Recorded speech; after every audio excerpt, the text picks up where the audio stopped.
I ain't gonna lie to y'all, tribe. It's not like I forgot about this whole situation, right? Cause Loki, I remember everything about the Ruby Franke case. It's just like you ever hear so much about nonsense that you just don't care. It's like it gets to a point. That's literally what it was.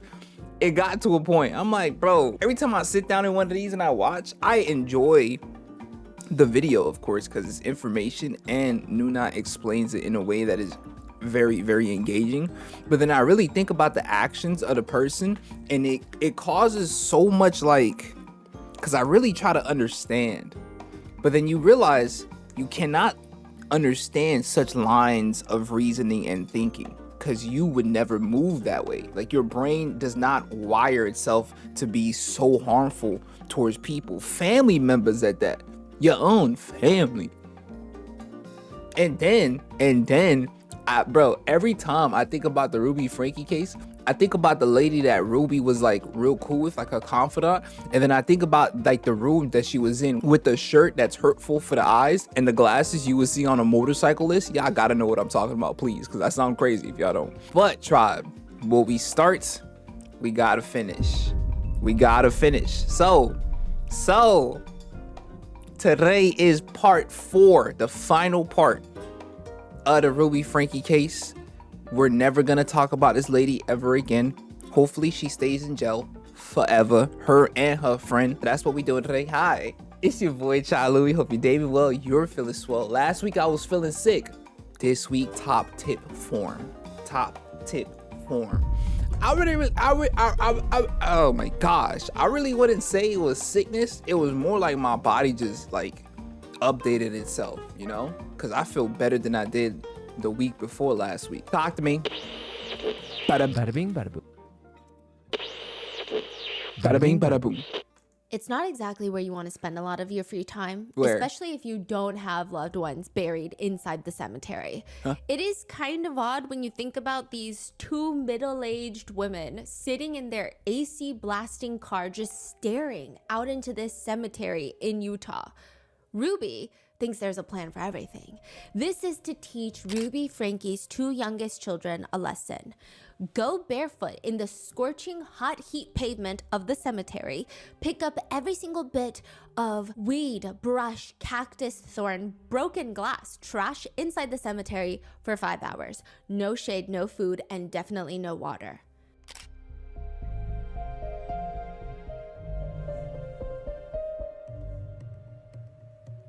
The youngest, the little 9-year-old girl, screams for another family, for water, for food, care, love. But Ruby and Jodi, they know this is all manipulation.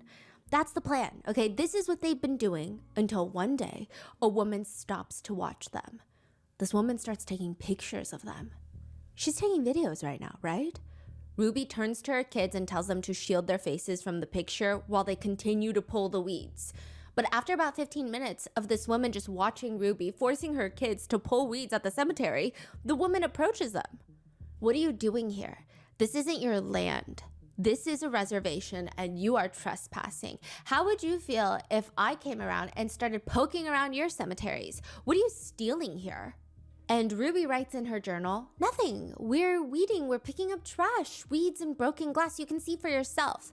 Leave. Get off our land. This is a reservation, meaning it's literally reserved for indigenous people. It's not enough for you guys to come and take all of our land. Now you want more? Now you want our cemeteries too? What is wrong with you? You weren't raised I'm like, right. what could so you much disrespect. steal What are you from... doing in our cemetery? Okay. I mean, no disrespect. We're honoring your people. Ruby later states that it was not worth the fight. She collects her kids and gets in the car. This graveyard will have to stop for the time being. She and Jodi Hildebrandt will just have to think of a new way to get the devil out of Ruby's 2 youngest children. Ruby writes in her journal, I told E, the youngest daughter, I told her that she invited evil, that you created this evil. But the good news is, because you created it, you can destroy this. The truth is, E did not start this. She did not create this. She did not invite evil into their home. She's 9! But August 30th, 2023, they will be sent away. This is the final part of Ruby Franke and Jodi Hildebrandt and how both of them were arrested and their new accusations from jail, a new lawsuit that's hit them in jail, and how there might be a third person, a third woman that people think should be arrested along with them. Who the hell that? There's more people? Bro.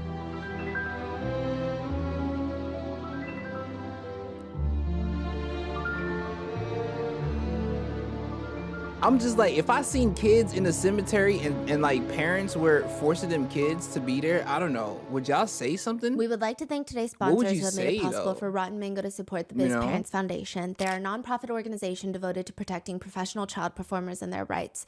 This episode's wow, partnerships have also made it possible to support Rotten Mango's growing team, and we'd also like to thank you guys for your continued support.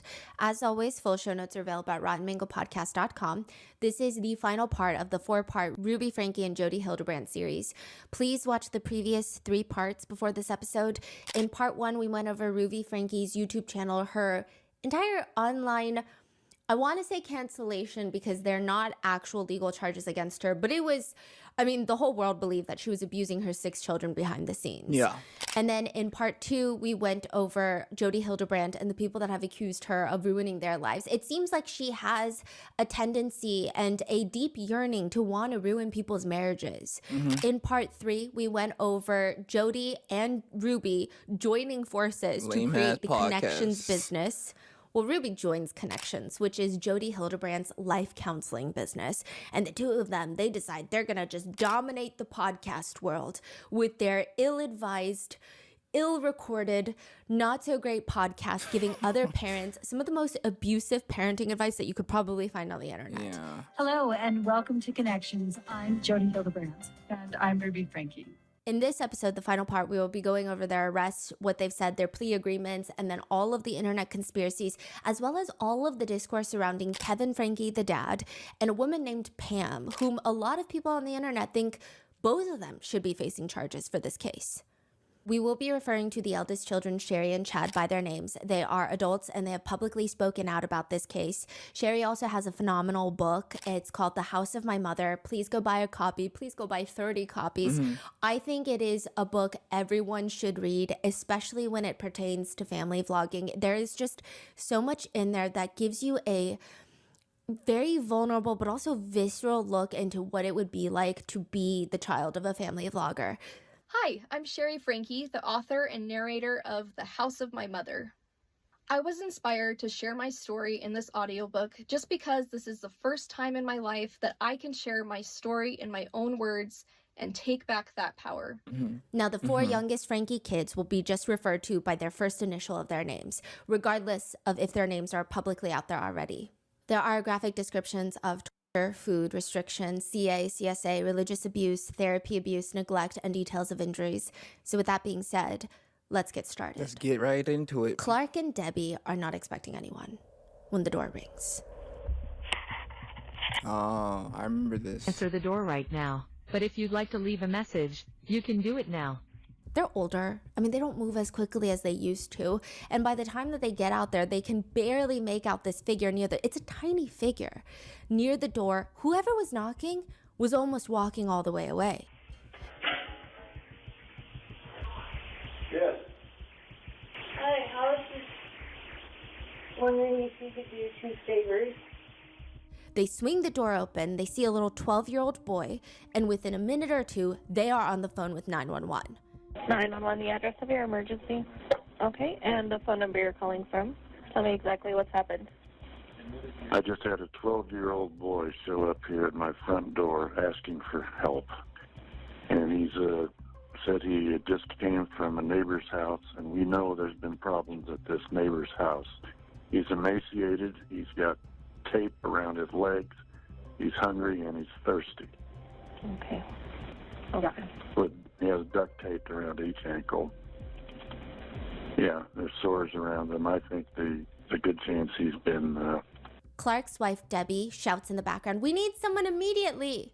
Oh, and he has them around his ankles. I mean, his wrists as well. Okay, this boy has been... Clark swivels in the patio chair so that the little boy can't see his face. Clark starts choking on his words and he tries to take a deep breath to calm himself down. This is very different from when he first opened the door. When he first opened the door, he didn't understand the situation. And when the little boy asked for a favor, he had asked the little boy, Well, what are they?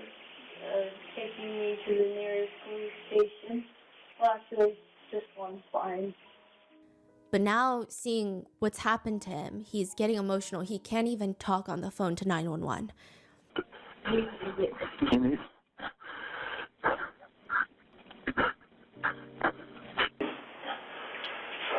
Oh, you were such a good kid. Bruh. I think he should have been. He's been detained. He's obviously covered in wounds. Is Jodi up there right now? Yes. Okay. Jodi Hildebrandt is up there right now. Okay. This is sad, bro. Like, my heart So she may come beating, looking for him bro. here soon, but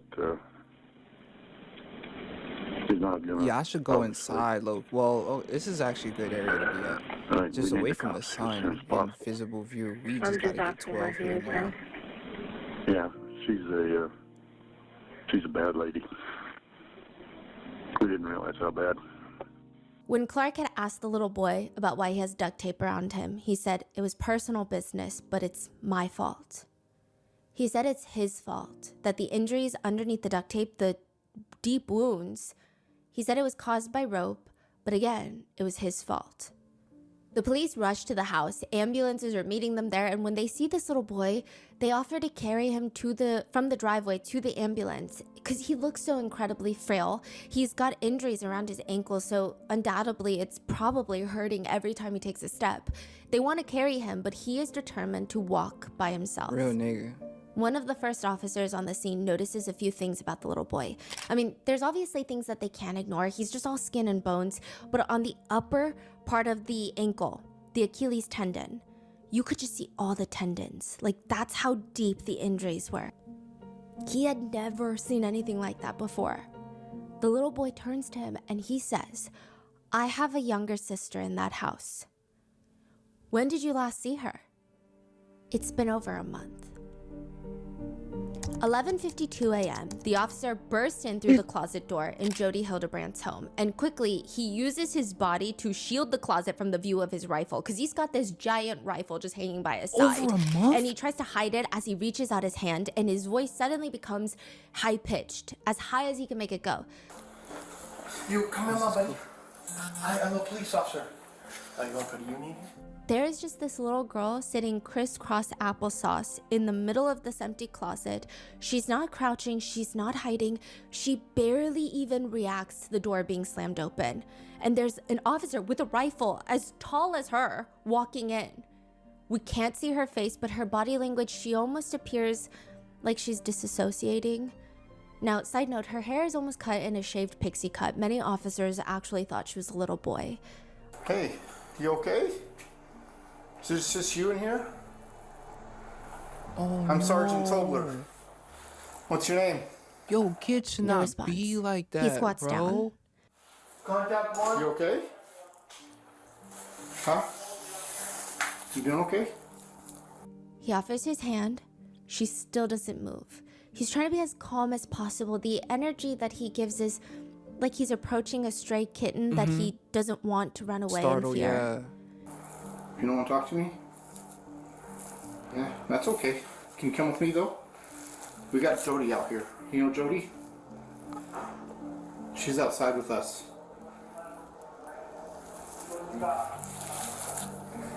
You take your time, bud. I'm in no hurry. I'm a police officer. Did you know that? I don't mean to hurt you at all. You doing okay? Are you scared? Yeah?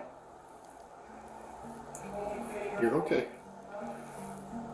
Do you need help? No response. This is hurting me, bro. Kids should not be so lifeless. You feel me? Like, Do you need help? No response. I'm just gonna sit down.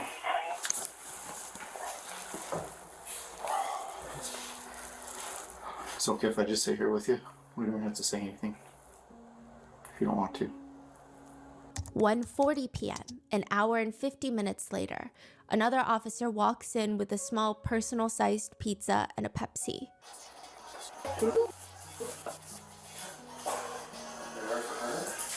Yeah, I'll put this here, okay? When you're hungry, you can eat. There you go. Whew. Thanks, yeah. He places the food down and leaves so that she can have some space to eat. She's just as malnourished and emaciated as her brother that escaped to the neighbors. She looks like she hasn't had a proper meal in months. 2 full minutes later, 120 seconds later, she touches the pizza box. She was just staring at it.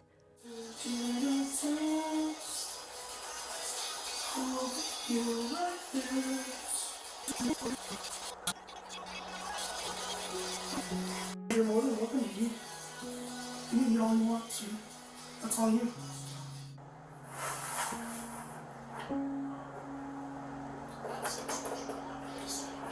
She takes another 30 seconds. Oh my God, bro. My heart is breaking, bro. You see the indecision on this girl?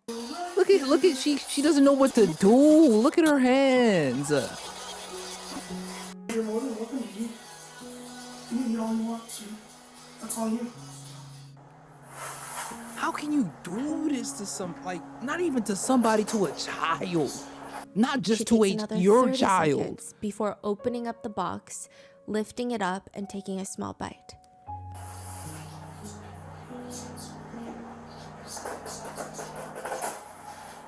Is that Jet's Pizza? That's good. Well, I think Jet's Pizza good. That might be Marco's. That's good pizza right there, Jet. Good sustenance.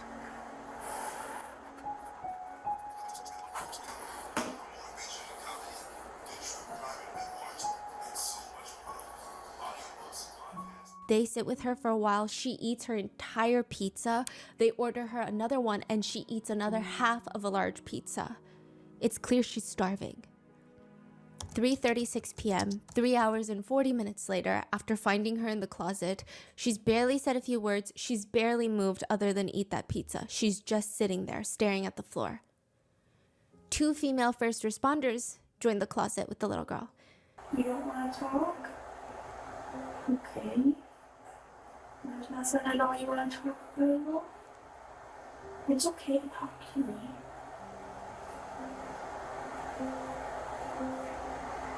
Are you scared?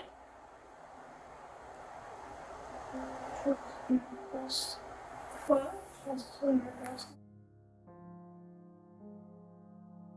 You can barely make out what the little girl says, but it sounds like, I'm nervous. Mm-hmm.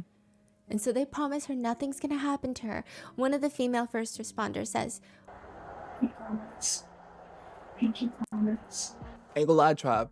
If these kids, after they get rescued, they end up with the mom and her freaking freaky friend, I'm not watching this shit no more. I'm gonna keep it a buck. I'm just letting you know. Because there's no way they see all of this and then be like, they cool with the parents though. That's not, the parents ain't do it. I was about to hyperventilate. No. responder says, I promise. Pinky promise. We helped your brother. And we got him some help too. Yeah. And that's what we want to do for you. If we want to get you some help too. We are safe. Okay, I ain't gonna lie. I'm deeply, if I'm in a situation with like deeply suspicious though. I'm gonna keep it a buck, because you gotta realize the amount of manipulation these kids have gone through. They don't even know that what they got going on is so far left. So to hear this is such against what they've learned and what they thought was normal. So it's like, I'd be so suspicious of this. We are safe. We will not hurt you, and we won't do anything to hurt you. This is after good words nearly to say, 4 though. hours since finding her, they get the little girl to finally stand up. She's very cautious. She looks almost too careful, like she's trying her best not to touch anyone or anything. And a full 4 hours later, she finally walks out of that closet. August 30th, 2023. This is the day of the rescue. Officers are banging on the door to the $5 million estate. The mansion looks like it's in the middle of Mars. The door is 15 feet tall, and they're banging. Police officers, open up! Open the door! The door opens with no sense of urgency, okay? Jodi Hildebrandt is standing right there with her phone in her hand. Her attorney is already on speakerphone. Jodi, I need you to step out. I have my attorney. That's great. Step out of the house. No, I'm not gonna step out of the Step house. out of the house. Step out of the house. They basically yank her, thankfully, and pull drag that her out of bitch. the house. Drag her out. Buy her hair. Yeah. Get out the freaking house. Wait a minute, how do you come to my house? It's not your house. They come into my house. Now you come into my Have a house. seat right there. Do you Shut have up. a search warrant? Have a seat right there. Do you have a search warrant? Nobody wants to hear Tell from her, you. whether you Frog. like it or not, we're searching the house. Control 12x11, can you hold the air? We're searching the house. I can Should have tell held you her at what's in the gunpoint. house. Okay. Just have a seat right there. So the little boy is one of the reasons why we're here. We just need to clear the house and make sure everything's okay. But why are you coming into my house without a We'll search explain warrant? it after this. But that's But why are you coming? Shut up. Shut the hell up. Everything's okay. But why are you coming into my house without a We'll search warrant? explain it after this. But that doesn't make sense. You come into my house and do what you want. Yeah. And then you tell me you don't have a No, warrant. we'll explain why we did. But don't you have to have a warrant? Not at this moment, we don't. We're here on exigent circumstances. And I'll Huh? explain it after this. You mean- After my sergeant and the officer are done clearing the house. She's just staring at the officer. It's like unsettling the way she's able to look him in the eye.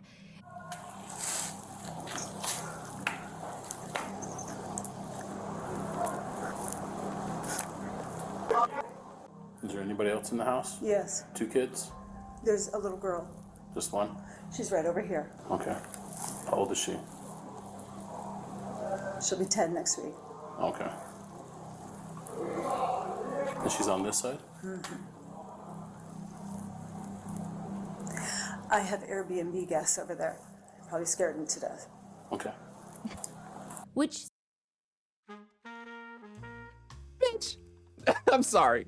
But nigga, are we yo, no jokes right now, tribe. You see what I mean when I say I spent time trying to understand from the perspective of these people, not to be empathetic, but just to see what led to such a conclusion. Like what led you all to believe that this was the right path to take. And like even in simple interactions, the police is at your house right now searching the crib because you've been abusing kids and you worried about the Airbnb guest? You worried about that? You worried that Airbnb gonna give you a bad review? Are we serious right now? It's like there's like points of reality that just seem to be removed. And how did that happen? How did that happen? Is it a childhood thing? Is it an enabling thing? Like what was the catalyst? That's what I be trying to like understand. And I just don't, child. Guests over there. I clear. Okay. Which, side note, why are you not worried about the 10-year-old girl being scared to death? The police say That's once they what get in I'm there. saying. I mean, you're just looking through each door, closet. You go downstairs. Hold The on. police say once they get in. This the recording setup? Ass. First of all, why you no? These lights glaring off the TV, hella annoying to witness. You got this tiny ass laptop with 6 lights,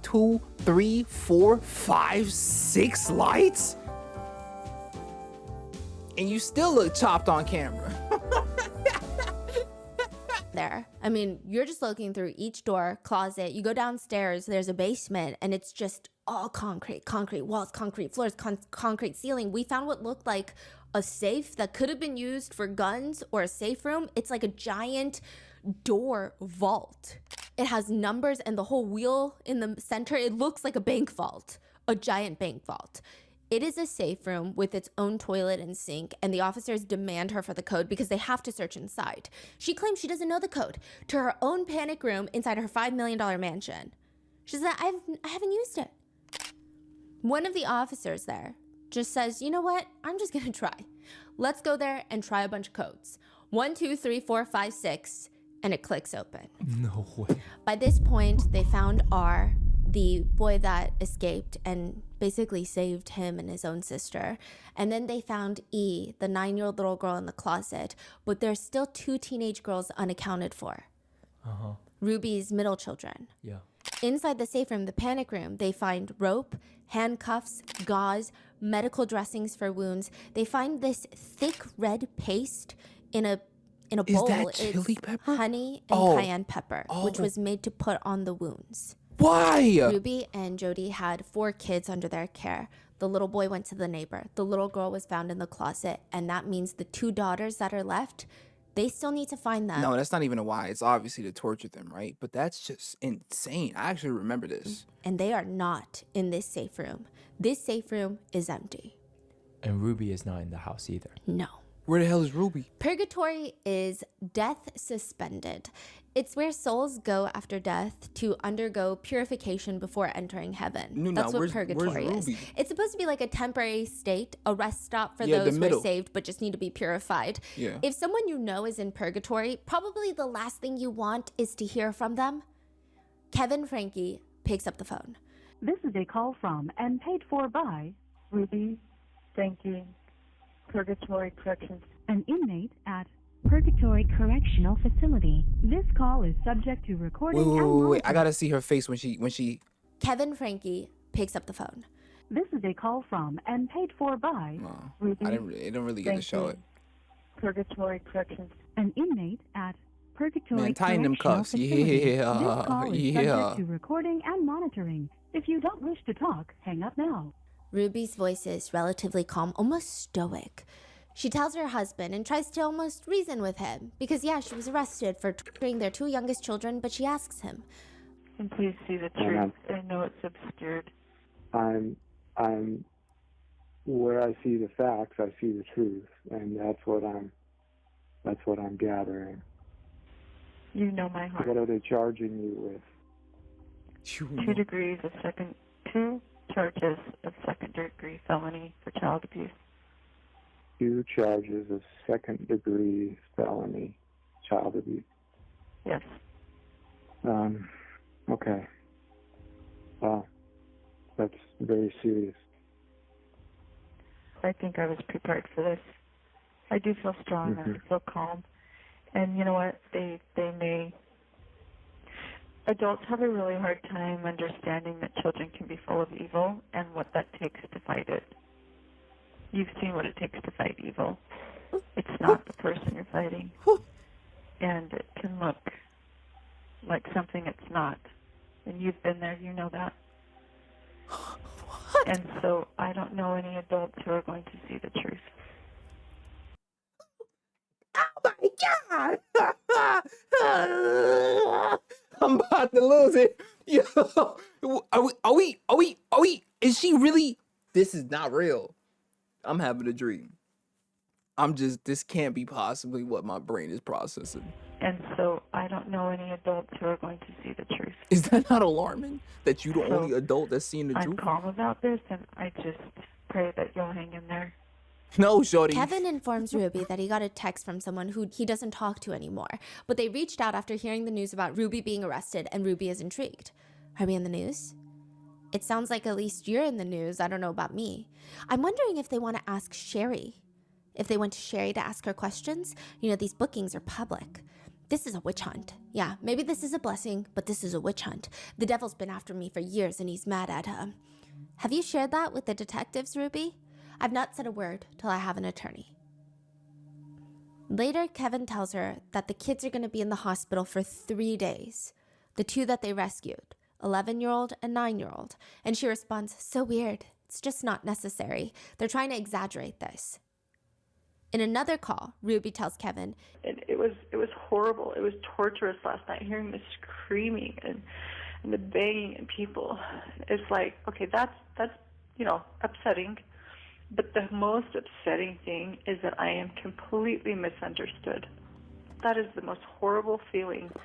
Like my own family misunderstands me. They misinterpret me. And poor Jodi, they misinterpret her. They misunderstand her.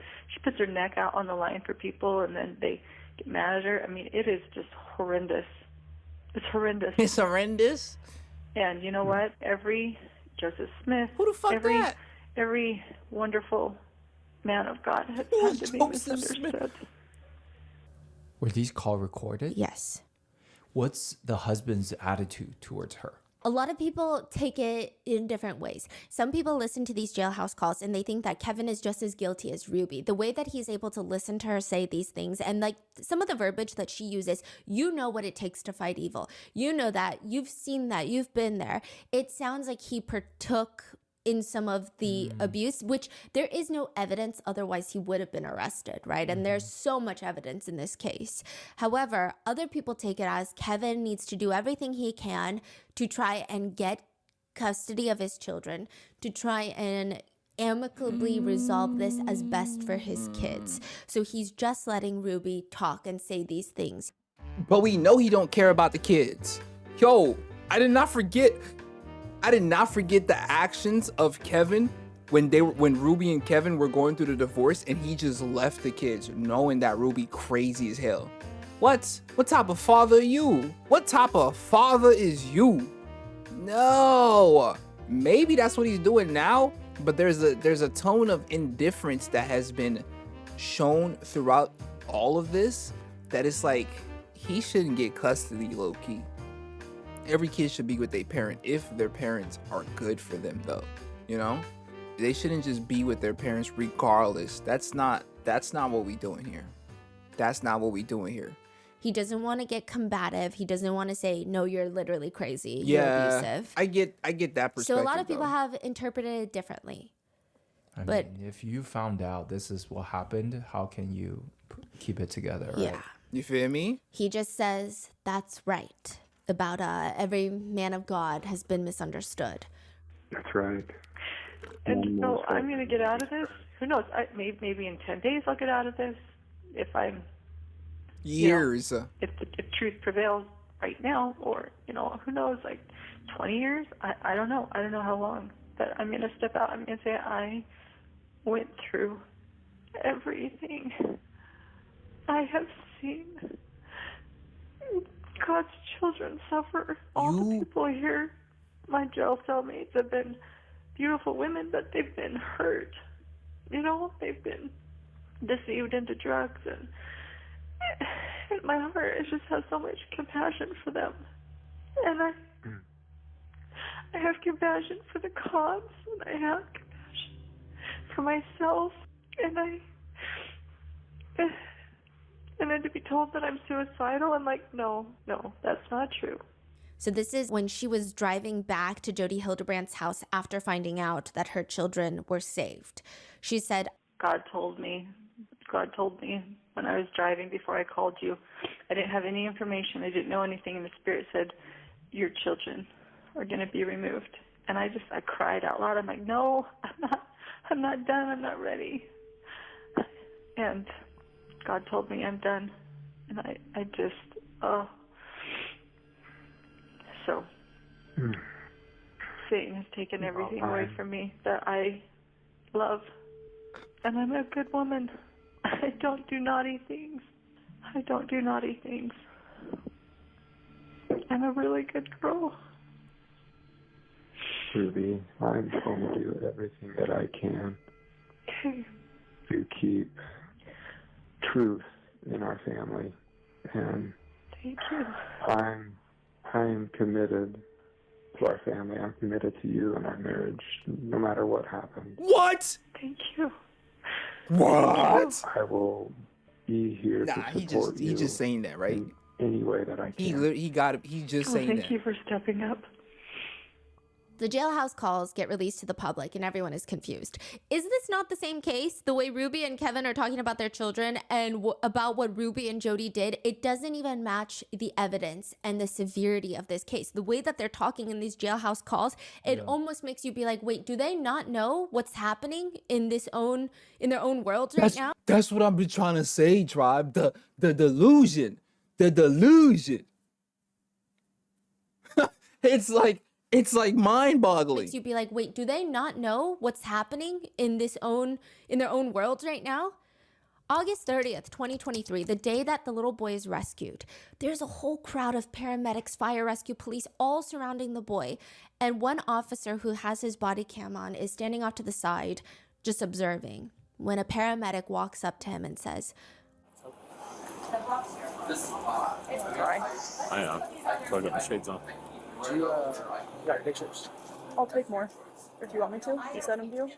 The paramedic wipes her face with her arm, and later in an interview, she says, "It was the first I had ever been on any sort of call like that. I mean, to see that little boy appear to be so okay when everything he's been through, it was like a punch in the face."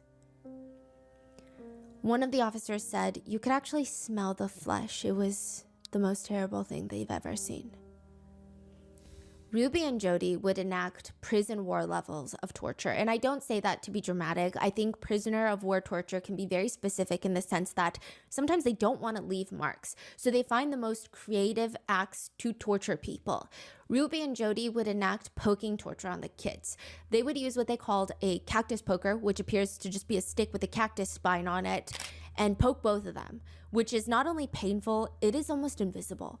One person online says after getting cactus needles stuck in their body, "I had to lay across the bed on my stomach and endure the pain of having the needles taken out of me.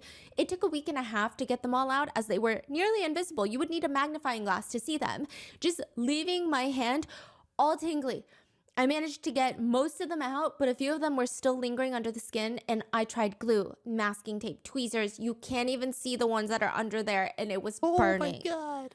One person says, "The cactus fuzz is basically the equivalent of fiberglass. Thousands of tiny spines called glockids that just stick to you and irritate you, and it's the most visceral pain that you will ever feel."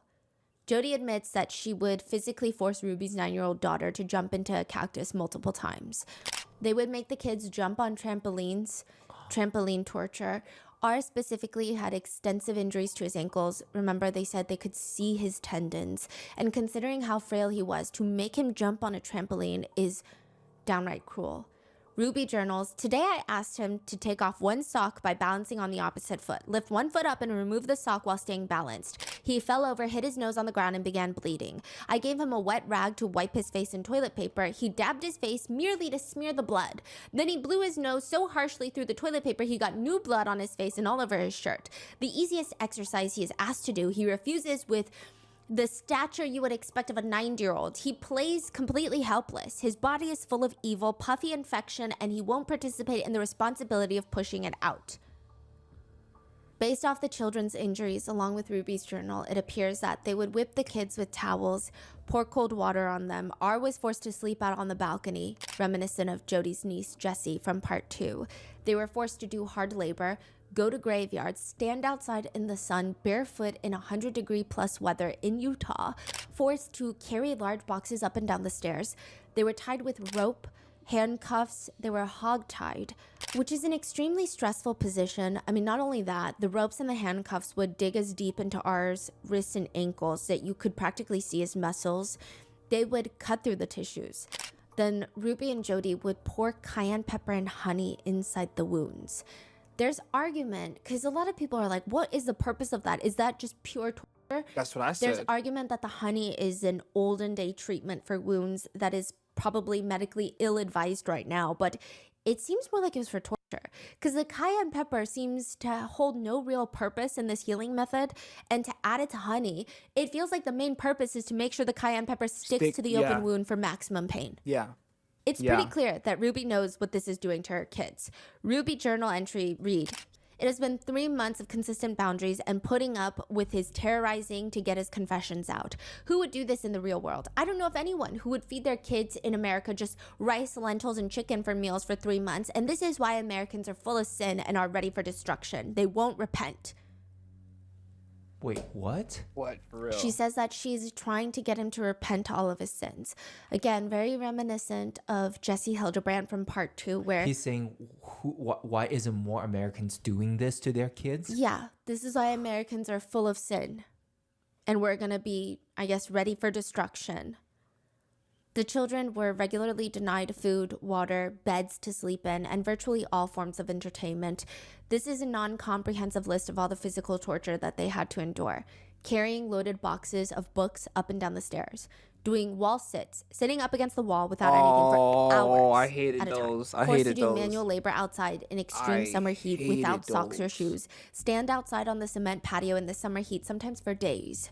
Now, the UV index in Utah ranges from 8 to 10. They're probably getting sunburn blisters. According to court documents, it reads, these actions resulted in repeated and serious sunburns with blistered and sloughing skin. R was denied adequate water for several of the days he was required to remain in the summer heat, and he was punished when he secretly consumed water. So these kids were forced to run barefoot on dirt roads. They have a little section in their parenting book. Okay, Ruby and Jodi released a parenting book called Rings of Responsibility. And they have a whole quote in there that reads, choosing to wear shoes prepares me for adventures in the world, just as choosing principles prepares me to connect with myself, God, and others. I mean, their teachings are clearly not advisable. They're like the worst teachings in the world, but also just so hypocritical. Is it this or is it that? So they would deprive the kids of shoes, make them get blisters and sores on their feet, while also talking about principles are the same as shoes, and they're talking about how they want their children to have principles, but they won't even give them shoes. It doesn't make sense. They consistently deprive the children. Not only that, I just want to throw that out there, but where in the Bible does it say your parents got to be torturing you to make you believe in God? Not only that, but what sins can a 9-year-old have? What can the 9-year-old, like, are we dead ass? Are we dead ass here? I'm not understanding this shit, bro. This is gonna be one of them, like one of the cases where it's like, I never understand that shit. Of shoes just for the sores and blisters, it seems. They're constantly bound with duct tape on their wounds. I mean, there's a heavy amount of residue that is incredibly difficult to get off of human skin from duct tape. This is not medical tape. This is duct tape. If you leave it on too long, or additionally, if you already have a small wound, if you rip duct tape off the wound, it could completely rip it open. Yeah. Skin stripping and tension blisters are associated with duct taping. The prosecutors state both children had extensive physical injuries from the abuse that required hospitalization to treat. Emotionally, they were also tortured. I think that would be harder to heal. The prosecutors heartbreakingly state the children believed to some degree that they deserved what was being done to them. According to court documents, R was told that everything that was being done to him were acts of love. As for E, the youngest, the court doc reads, she was repeatedly told she was evil and possessed. The punishments were necessary for her to be obedient and to repent, and those things were being done in order to help her. She was convinced that she was evil and needed to go through these things in order to repent. Even the fact that it took the little girl 4 hours to trust officers enough to walk out of the closet. Jessie, Jodi's own niece, a victim of Jodi, says, I wasn't allowed to speak to anyone. If a church leader came and would ask me, are you okay? I would just have to stare at them because Jodi had spies everywhere. She had people reporting back to her anything and everything that I did. So if I did talk to someone, she would find out somehow. Like the amount of paranoia and fear that I had, I was like, I can't talk to anyone. The prosecutors state that it was like a concentration camp setting in their home. They state, child abuse to this degree is something that is super abnormal. Everyone who has worked on this case has gone home and cried. Ruby and Jodi end up pleading guilty. They get a deal to plead guilty to 4 counts of aggravated CA. At first, Ruby seemed like she was going to stay loyal to Jodi, but eventually she realized she would get a lot more if she agreed to testify against Jodi and get less time, appear to be the victim and not the heinous mother that she actually is. How much time? Aggregated CA? Aggravated child abuse. That's it, just 4 counts. During Ruby's sentencing, I mean, of course she does everything to blame everything on Jodi. She makes a statement during her sentencing. Oh, she switched on Jodi. Yeah, or at least in front of the judges. For the past 4 years, I've chosen to follow counsel and guidance that has led me into a dark delusion. My distorted version of reality went largely unchecked as I would isolate from anyone who challenged me. I was led to believe that this world was an evil place filled with cops who control hospitals, that injure government agencies, that brainwash church leaders who lie in lust, husbands who refuse to protect, and children who needed abused. She goes on to state that she never worked with Jodi. She was never Jodi's business partner. I mean, I guess she's trying to make herself seem less like a partner in crime, More a like a partner in victim. distortion, but rather a woman who was taken advantage of by someone who has this psychology degree, who has the power to manipulate her. She says, Jodi was employed as my son's counselor in 2019, and in 2020, I paid her to be my mentor. It is important to me to demonstrate my remorse and regret without blame. I take full accountability for my choices. And it is my preference that I serve a prison sentence. Thank you to the officer. Okay, your preference to serve a prison sentence, if I were a judge, that alone would make me throw the book at someone. She would do this very aggravating thing throughout all of this, where she lists all the officers' names, the ones that were called out to the house to rescue the kids, and she thanks them. She says, you were the angels who came and saved my children. I especially want to thank Detective J. Bate. She plucked me out of the situation I didn't know how to get out of. And the moment she handcuffed me, it was the moment I gained my freedom. Thank you to the medical staff at Intermountain Hospital. Your tenderness and professionalism helped heal my children. Jodi and I inflicted the injuries, not the hospital. Obviously, why would the hospital be inflicting injuries? God. Were you not just complaining that 3 days in the hospital was 3 days too long for your kids? Also, did Ruby win some type of award? Like, what is this bizarre thank you tour? She goes on to, I kid you not, thank the DCFS, the Children's Justice Center, Judge Basil, and other key adults. That's her quote. I don't know what that means. She thanks her bishop. She thanks another church leader. She continues, thank you to the Washington County Prosecutor's Office, Ryan Sham, the legal assistants, the discovery clerks, Eric. I ain't gonna lie if I'm a judge. Yeah. So you did that to your kids, and you want to serve a prison sentence. Okay, how does life sound? How does a life prison sentence sound? All this tanking, all this thinking she doing this for what though? I'm mad confused. Like she's still. Oh my God, I don't Prosecutor's really Office, understand, Ryan man. Sham, This the shit legal is crazy. assistants, the discovery clerks, Eric Clark. Who is this the first time you ever heard someone say that? Yeah. Like who thanks the I niggas don't that know what's happening right now. I fully wish that I was kidding, but she continues to thank her attorney, all of his staff, whoever Randy Kester is, and her friends, Pam and Roy. Hold on to Pam. Who's Pam? She brings up her in-laws, Kevin's family, her cousins, her aunts, her nieces, her uncles, nephews, just everything. At this point, wrap it up. Thank the mailman and let's move on because you don't seem remorseful at all. You're giving a statement and this is who you choose to thank. Like, this is what you choose to do with this. She thanks her parents, her siblings, their spouses. She don't even apologize to her kids. That's how you know she gotta go to jail for life. She thanking everybody, including the milkman, but not saying sorry to her children, my nigga. She apologizes for publicly dragging them into this. And then she says, Kevin, my husband of more than 23 years, you are the love of my life. What? I'm so sorry to leave to you to finish what we both started together. What? The ending of our marriage is a tragedy.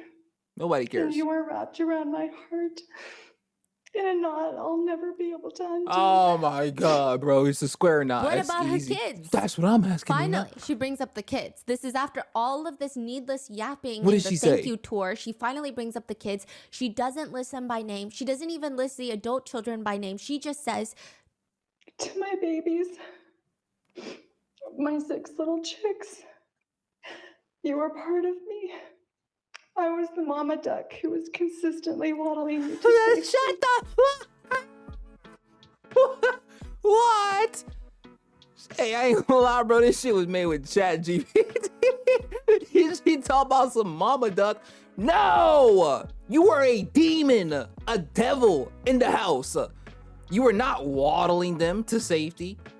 You were burning them in fire, hellfire. Like, bro, there is, oh my gosh. Oh my gosh. You were a part of me. They didn't want to be. My 6 little chicks, you were part of me. Yeah, the lawyer looking at her like, hey, bro, stop talking as much. I was the mama duck. I should have proofread that paper. To safety. I can see now that over the past 4 years, I was in a deep undercurrent that led us to danger. Ma'am, it's I past the would never have danger. There's lifelong led you to scars. darkness knowingly. That's exactly I what was you so did. disoriented that I believed dark was light and right was wrong. I would do anything in this world for you.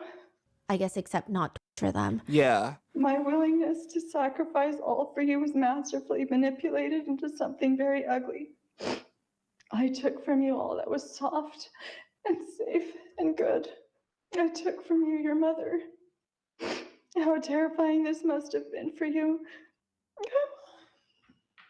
I will never stop crying for hurting your tender souls. You are each so precious to me. I'm sorry. He's so precious. Then she goes on to thank the judge and his staff for, quote, facilitating my opportunity to take accountability and to answer for my charges. I am humbled and willing to serve a prison sentence. Which, like, I don't think you have a choice. What do you mean? A lot of people really question after that just how sorry and remorseful Ruby Franke really is. Ruby in a jail.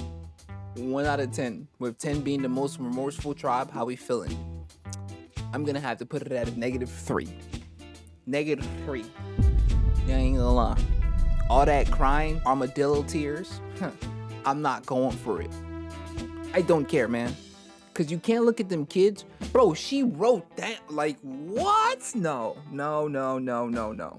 Question after that just how sorry and remorseful Ruby Franke really is. Not at all. Ruby in a jailhouse called her sister, one of her sisters. She says she hasn't spoken to Jodi since the day of the arrest, but that Jodi is mentally ill. So it's a very different tune from what she was telling Kevin. But she says, I think putting the pieces together and just seeing, like, she knew she was lying the whole time. Like, and it's embarrassing too to like repeat it. It's like, oh my gosh, how gullible was I? Oh my gosh, how much power I gave this person, and I didn't see it. I didn't know she wasn't honest. I didn't know she would lie. And it's like, what else has she been lying about? Where else? Dude, you were torturing your kids. Like, there's no spell another human could put you under to the point where you can view your kids screaming or crying or sobbing or just slowly losing their humanity, and you think that it's for their benefit. What spell is that? Because that's not a spell I've ever encountered. And if oh my God, I'm so mad. Like, I'm not no parent. I got nephews. There is nothing on this planet that will make me cause my nephews harm. You gonna have to kill me. It's literally that simple. I don't care. I could care less. You put a gun to my head and say, I'm gonna shoot you. If you don't shoot your nephews, I will shoot myself. I'm gonna keep it a buck. I don't care, bro. Because what am I doing? How am I gonna live with myself afterwards? This little being, this little creature is looking to you for guidance. They look at you with love, with trust. There are kids right now that will never trust adults because of what adults have done to them. I'm one of those kids.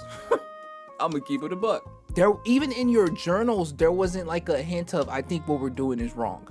It was all, we're doing it so right. And you know what it is, tribe? I'm gonna tell you exactly what it is. She got drunk off that power, bro. She got drunk off of being in control so much to the point where she ignored everything else. I didn't know she wasn't honest. I didn't know she would lie. And it's like, what else has she been lying about? Where else have I been deceived? She says, this has been the strangest and the most miraculous intervention. It put everybody where they needed to be. It separated me from Jodi, so I'm not hearing her. And I think just being gone and not hearing her has cleared a lot of things up for me. a former cellmate of Ruby's has come forward to share her experience being in the same jail as Ruby. She says, that's probably the only true thing she said. Miraculous intervention. It put everybody where they needed to be. That's facts. Put your ass in jail. Put Jodi's ass in jail. Well, Kevin not in jail, and that random friend that noona was mentioning, not in jail. But the kids is gone from her. Man, I hope them kids is doing good, bro. Like, I hope them niggas good for life. That going through some shit like that, bro, your karma got to accumulate on the good side, and you be good for life, bro. No cap. I'm saying, like, I ain't gonna lie, I've been praying a lot more. I'm not finna push no religious views on y'all, no, like that. I'm just saying, I've been praying a lot more, and I've been praying for y'all, and just for the people that really care and support me, bro, because y'all deserve that good energy, that good, you feel me? I'm gonna pray for these kids, bro. I hope they have a good life. They deserve that, bro. No cap. No cap. And the niece. Can't forget the niece. Former cellmate of Ruby's has come forward to share her experience being in the same jail as Ruby. She says it was interesting to watch Ruby in jail. She only saw her for about 3 days, but it was interesting. She said Ruby was desperately playing mother hen in prison, okay, in jail in her cell block. Ruby thought the other cellmate was going through a drug withdrawal. So weirdly, she's doing this thing, putting the blanket over this random cellmate and then tucking it, going around tucking the blanket under her, mothering her, nurturing her. When she wasn't doing that, she would just walk around with a Bible in her hands, carrying it at all times, glued to that thing. She says Ruby just kept holding it to her chest and she would close her eyes. And the cellmate is like, are you okay? What's wrong with you? Are you okay? Are you fine? She starts sobbing. I just miss my kids. Something about it felt completely empty, like with no depth. The response was weird. Which there have been a few updates since the sentencing. Ruby has allegedly now accused one of her kids, both of them, the youngest, of watching explicit material since they were 3 years old. Wait, so she apologized or thanked everyone nonstop, saying that I love all my kids, blah, blah, blah. And now she's accusing the kids again? She's basically just trying to justify what she did. She's like, I'm not actually evil. The reason that I thought that there were demons in my kids is because...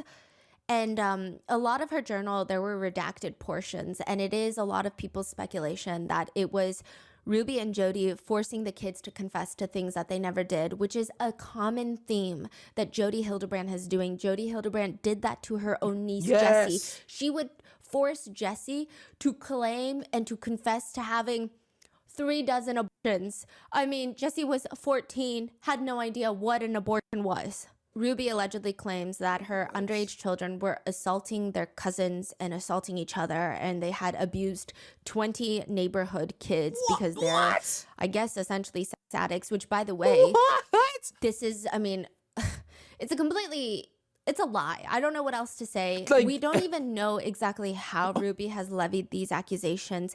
It's just a very messy situation. But it just goes to show how gross they are. Not remorseful at all. Hasn't changed at all. No, at all. No. And there is no truth to anything that she's saying. It's just like, it's just extremely vile, especially because by law, once an accusation like this is levied against a child, they will automatically have to be placed in a home without any other children until an investigation is done. So they were separated? A lot of netizens believe Ruby is still torturing her children from prison. Adam from part 2, do you remember Adam? He went to marriage counseling with his wife, and Ruby tried to put him in prison, accused him of essaying his 1-year-old daughter. It was a mess. Yes. Adam from part 2, he says he wouldn't really be surprised if this is an accusation that they definitely uttered, because he says this is exactly what Jodi does. And now Ruby is taking one out of her playbook, accusing people of being predators to hide their own crimes. That's what they do. They say, oh, my victim? No. They're not victims. They're predators. He says Jodi and Ruby are doing what Jodi normally does to full-grown men, which is accuse them of heinous crimes and then torture them relentlessly while accusing them of being terrible people. But now the only problem is they're doing that to children.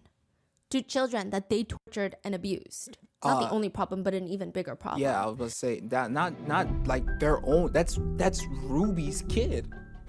Ever wonder what truly drives sales success? Because behind every thriving business is like that is like, bro, y'all gotta realize it's such a thing not able to be computed. I'm gonna keep it a buck. I just like imagine you saying that's your kid. Oh my gosh, like how I also came to this conclusion. It's all manipulation. I realized, oh my gosh, thank you. It's all manipulation. It's not like they don't know what reality is, but they've doubled down so hard and so much, there's simply no going back. There's no going back. So they have to continue. They have to. Otherwise, if they don't, then that means they've truly lost everything. So this could either be very, very, very well calculated, or they could just be genuinely batshit crazy, man. No cap. No cap. Upgrade your selling today. Shopify.com/rotten. Shopify.com/rotten.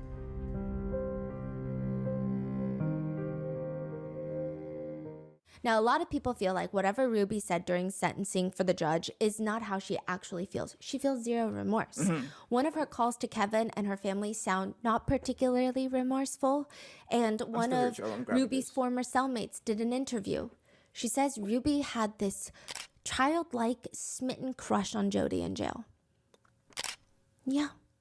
What do you mean? They're like together in jail? Ruby is in jail with this cellmate. And this cellmate had seen Jodi around. So she knows both of them. She's seen both of them.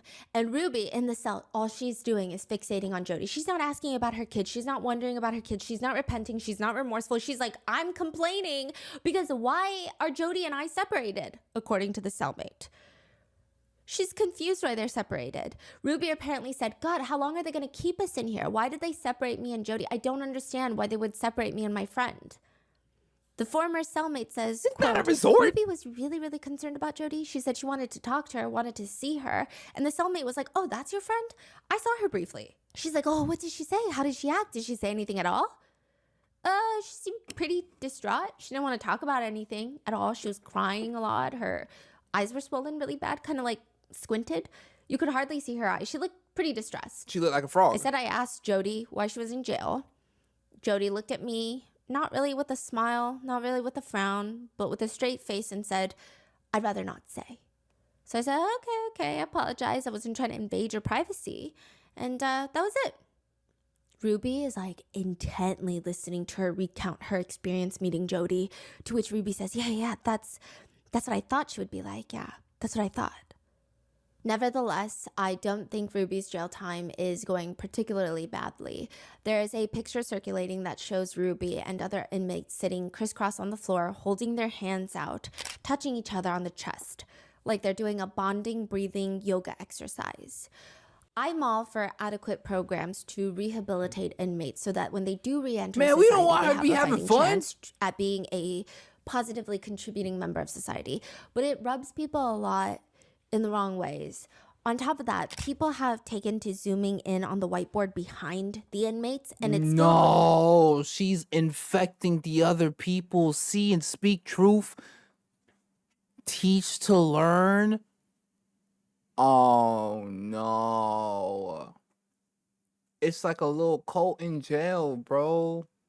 People have taken to zooming in on the whiteboard behind the inmates, and it's filled with random quotes like teach to learn. But also one phrase in particular stands out to people. See and speak truth. Whoa. That's both of the ones I said. Is Ruby out here teaching everyone principles right now in prison? Like what? It's also stated that she's training in jail to be a yoga teacher, and there were only 20 inmates selected for this program, and she was one of the 20. To which one person comments, calling it now, she is going to get way too into yoga and start an underground yoga wellness cult in her prison. Yeah, literally. Another person says, I hate that she looks calm and clean. Yeah, me too. But others say, well, Sherry wrote in her book about Ruby, I don't have a desire to see her destitute. My hope is that she can use this time to educate herself so that upon release she can find a way to survive, have a small house and a quiet life far away from me. One person comments, I think that's how I feel about Ruby too. Ruby is facing 4 to 30 years in prison. What do you mean 4 to 30 years? In 4 years, she could get probation and get released. Jodi has also pled guilty to the same charges, but again, does she feel remorse? In a recorded Jailhouse call, Jodi rants. She's like sobbing, by the way, that she's the victim. Nobody wants Oh, yeah. Nobody wants the truth. Nobody wants the truth because these kids. It's all the devil. You've seen him. I mean, I've known you, for 5 years? You've watched him come at me, come at me, come at me, come at me. And he uses these kids, the adults, the parents that don't hold the kids accountable. So now it's abusive to make a kid sleep on the floor. I'm sorry, it's kind of hard to take anything she's saying seriously with these backup dancers doing what they doing, though. Kids accountable. So now it's abusive to make a kid sleep on the floor. It's abusive, or it's abusive to, it's ridiculous. It's ridiculous. You can't even raise your kids anymore. Whoa. They're not even her kids. What? About the actual evidence, the evidence photos of the abuse, Jodi says, we didn't do that. We didn't do that. Those pictures we did not do. He did that to himself, yes. Did we put that on him and then he rubbed around and cut himself? Yes. But we didn't do that.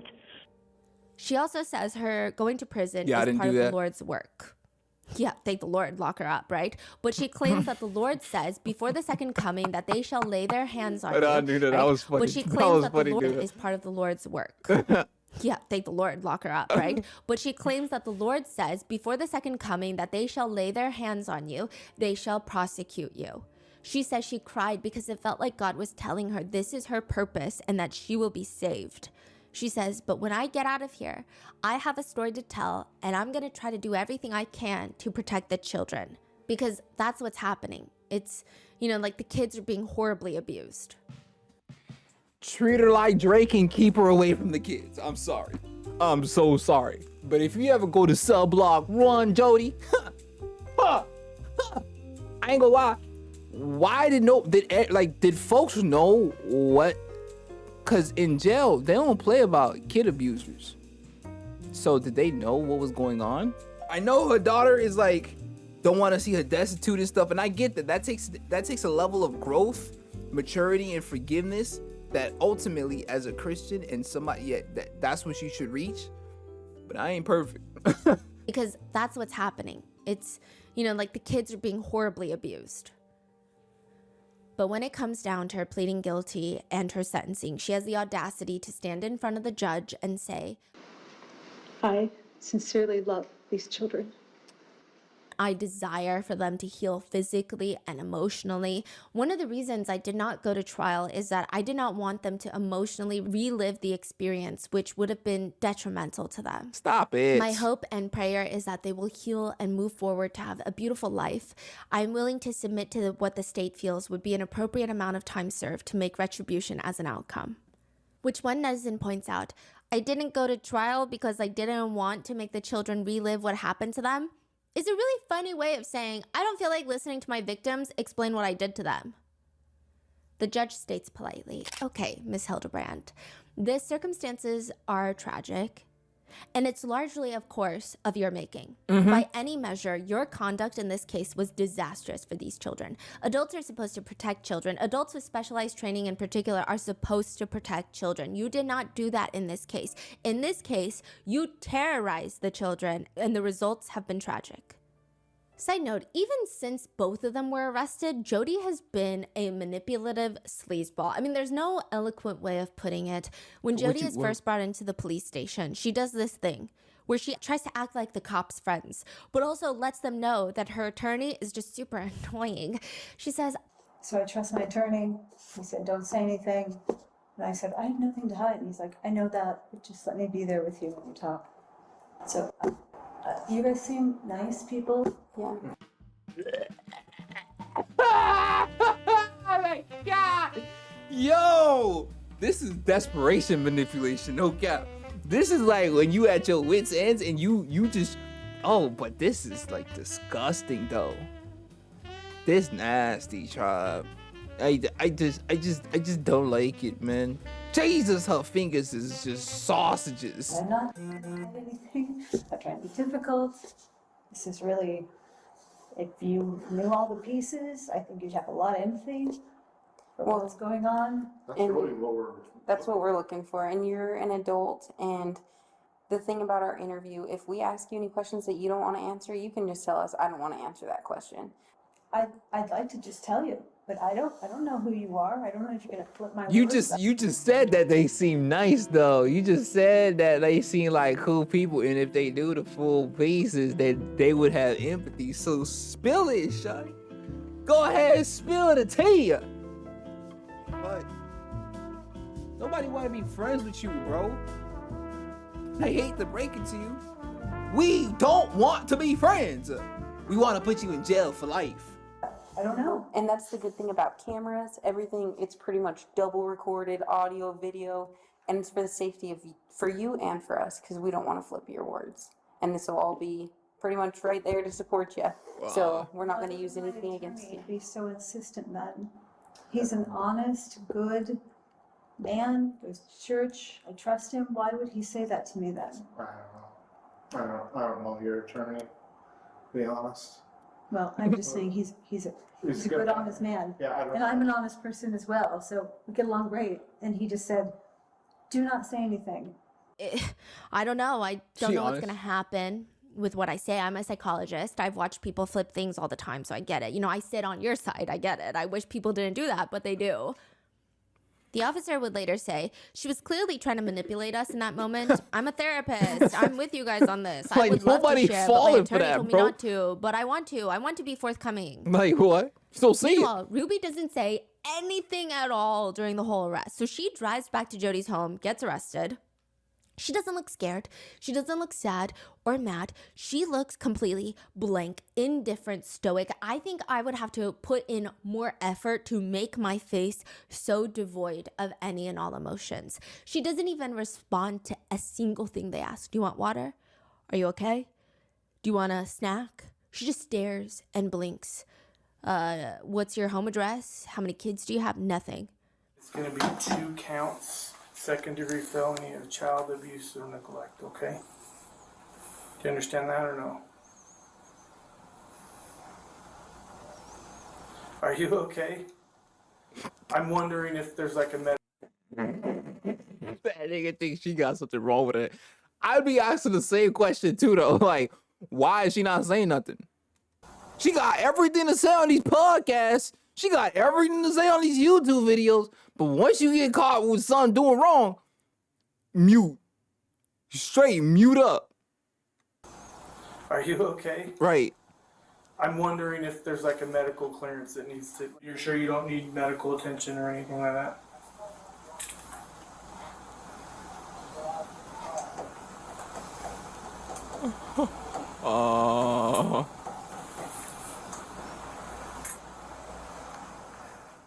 She came back voluntarily, or so Yes. she came back. I'm kinda to get creeped out, arrested. though. Yes. Okay. Now, the officer says it was creepy. It was awkward.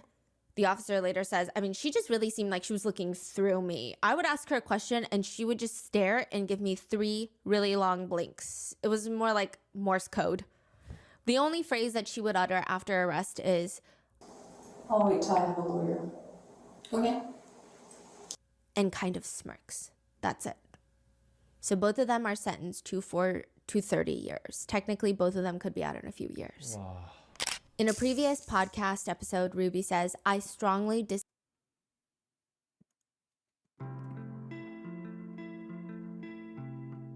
So her parole is for next year, December. Okay, tribe. Next year, December, we're gonna look this up again. If she's free, we might have to go on a mission. In a previous podcast episode, Ruby says, I strongly disapprove of attacking. I strongly disapprove of abuse. I think all of us could get on board with, yeah, I have righteous anger towards adults abusing children. She's basically saying attacking and abusing is bad, but you can have righteous anger against adults abusing children. Well, guess who also likely has anger towards adults abusing children? Likely fellow inmates. So now that Ruby and Jodi have been arrested and That's sentenced, what I'm there are saying. a lot of people online questioning whether or not Kevin should also be arrested, at least for negligence. In an interview, Kevin's attorney states that he was completely taken off guard by these allegations online. As for why Kevin wasn't seeing or checking up on the kids, his attorney states, I totally understand the confusion. That was the big question in my mind. He states that people don't understand that Kevin was desperately trying to keep the family together. Ruby was the one calling the shots. She's the one that asked him to leave and not contact the children. As for Jodi, Kevin sees her as the spearhead towards essentially destroying his entire life and family. There is this really awkward moment where Kevin's attorney is asked. One of the allegations is that Chad wasn't allowed to sleep in a bed for 7 months. Why did he think that was okay? I can't comment on that. I have a duty to my client, to the court, not to comment on that question. But even Sherry, Kevin's own daughter, tried harder than Kevin to protect the kids. She's one of the kids that needs protecting. I mean, what's kind of wild is that Kevin is also advocating for CPS to have better procedures to catch abuse earlier on, which I do think is a noble cause, but a lot of netizens are upset that it's coming from Kevin. He explains, quote, "It's frustrating for me to hear the story of police officers, as they said. You know, they were standing on the front porch and they could see the children and they could see my former wife through the window ignoring them. And they said, even with all the reports, all the red flags that were given to them by our oldest daughter, Sherry, and by our neighbors, they still could not intervene. Eventually, they had to leave because the judge would not sign off on them forcing entry into the home." Kevin also goes on to express frustration, and he said the police never called him. But he does say DCFS, Department of Children and Family Services, aka CPS, called him repeatedly, but because he was brainwashed by Jodi and Ruby, he did not pick up the phone. To which one of the top liked comments reads, "When you haven't seen your kids in a year and CPS calls you, you don't ignore it. He was complicit and needs to take accountability. What a narcissist." Another comment reads, "The police checked on his..." I'm telling y'all, Kevin need jail time, bro. I don't care about none of that passive shit, bro. I'm gonna keep it a buck. If you passive in a situation where your kid's getting abused, jail time. You are also an accomplice. No cap.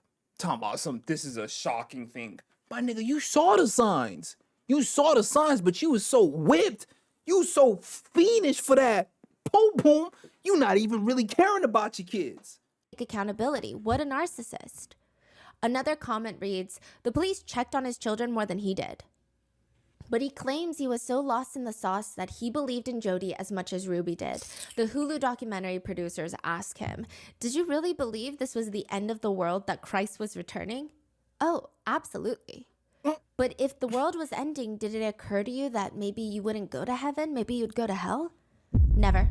It never crossed my mind because we were preparing for it and we weren't alone."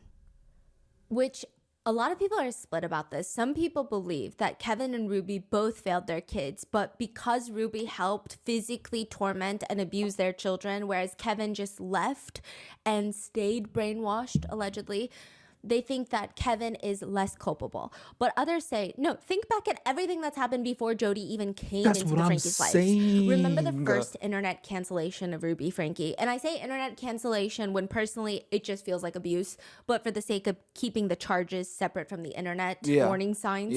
But when Chad revealed that he hadn't slept on a bed in 9 months, he was sleeping on a beanbag, Kevin was one of the first people to defend the situation in a vlog by stating, "The things that we show and share and the things that many of you are criticizing and calling abusive are actually things that mental health professionals have counseled us to do."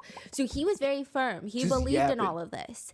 Even later, he tells authorities that he supported his wife through helping Chad, quote, "choose honest and responsible choices." He also says that was what the internet uproar was, right? Indicating he does not side with the internet and the public's view even few years down the line, but rather he sides with Ruby. Yes, that's what I'm trying to get He argues at. later in People magazine, a lot of the physical violence that was described was hidden. Smack the shit out your head, nigga. Oh my God, I hate him. If there was anybody that could have stopped it, it was Kevin. Now, could you imagine being in that situation? You look into your pops for help, for anything, for even a sort of like a sign that he sees you, and then the nigga just abandons you to get hurt in various ways by this crazy ass lady that think I got a demon inside me. I'm not gonna lie, bro. Yeah, I'm gonna have beef with the lady, but I'm definitely having beef with you. I'm having beef with the pops. A lot of the physical violence that was described was hidden and kept from me. I didn't even know those things happened. And I think Ruby was really careful to hide a lot of that from me. As far as the things like sleeping on the beanbag, removing Chad from sports, teams, and things, all of those directives came from Jodi, the licensed mental health counselor. I definitely voiced my opposition and concern, and it was always flipped back onto me saying, well, this is why your children are disobedient. This is why you're having problems with your children, because you just enable them all the time. You are the problem, Kevin. But Kevin is also there recording when Ruby is yanking their youngest daughter off the table and screaming at her for interrupting the vlog. He's the one that laughs and says cut in front of the camera lens with his 2 fingers. So is it all Ruby and Jodi hiding the escalating abuse from Kevin, or did Kevin have a pretty good idea that this was happening?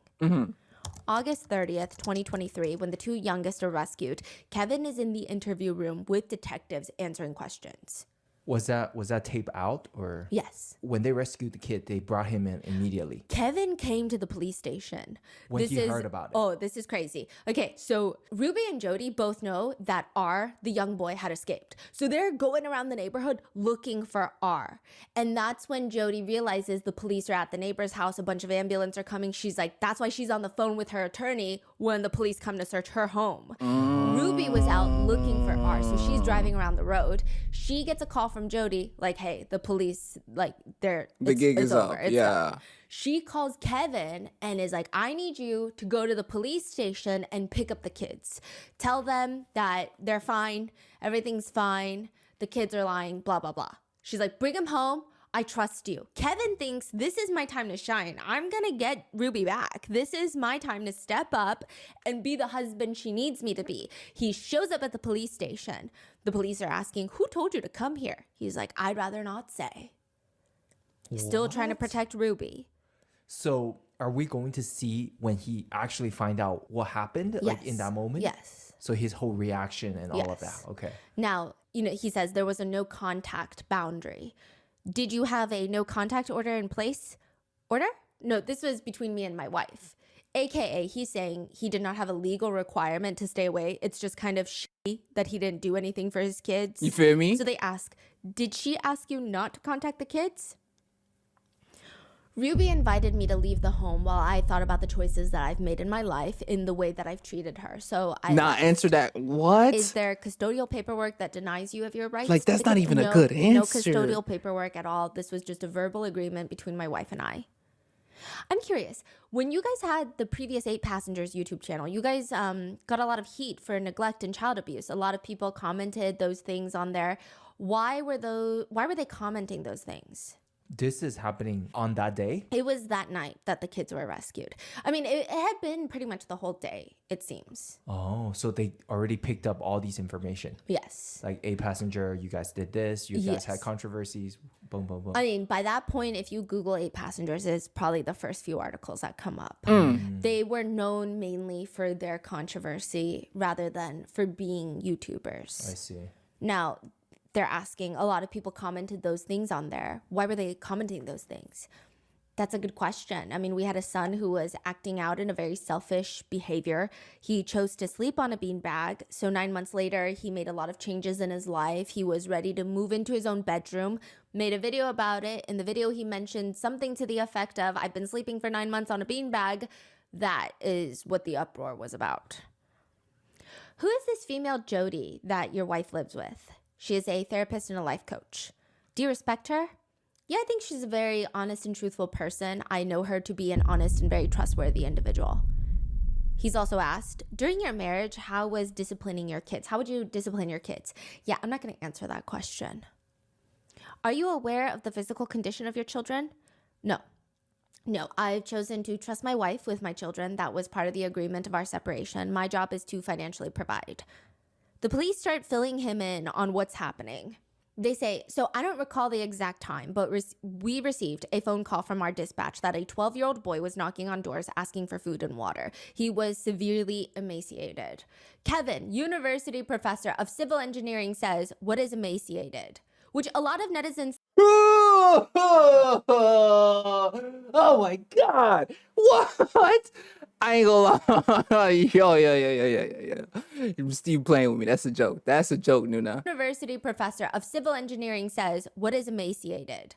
Which a lot of netizens think that he's playing innocent and dumb, like who knows, but the cops continue. Skinny, scrawny, malnutrition, not enough food and water to sustain life.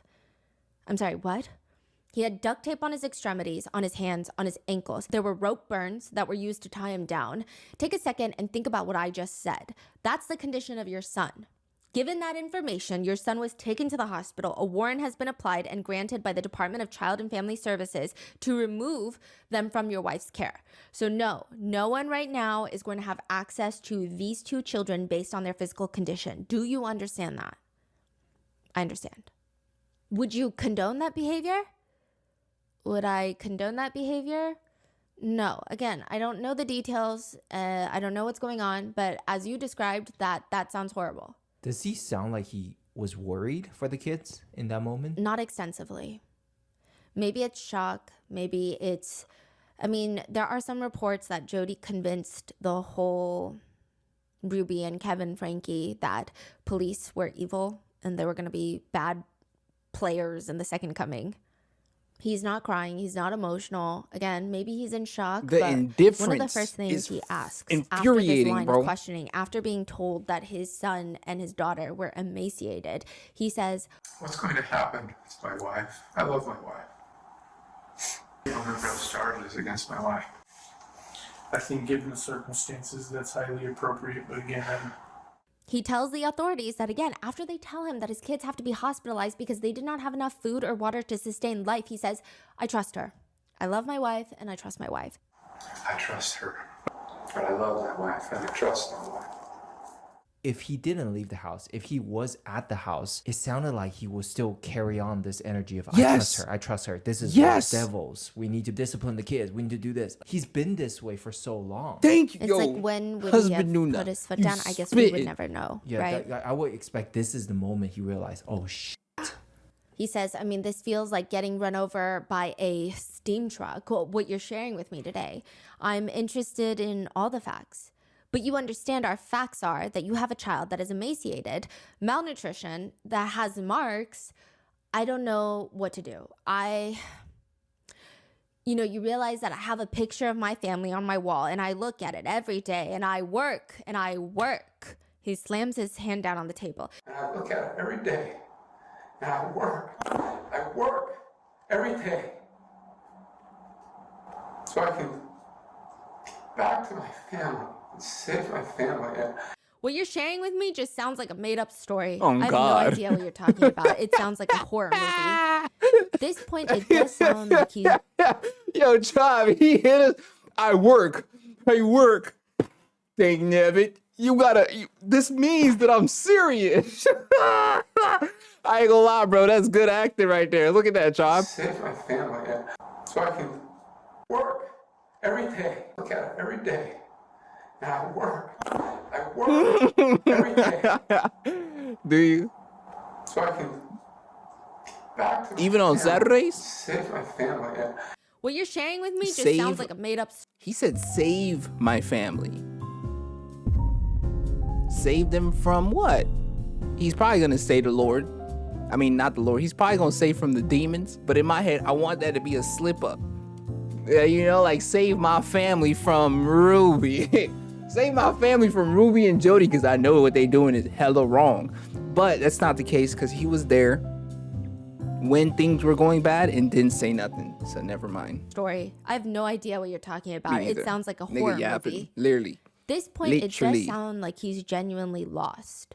Like he doesn't understand that this is actually happening. He puts his hands up to cover his face and he starts sobbing. But then he says, and I get that you're all doing your jobs. I get it. I understand. But this is my wife. I just want my kids. I don't know what's going on. I don't know why these things you described happened. I don't know. It's almost like I just want to say, I'm sorry. You must have somebody else, because it's like, am I in the right conference room right now? I'm having a hard time accepting this and dealing with this. You're telling me you're taking my kids from me?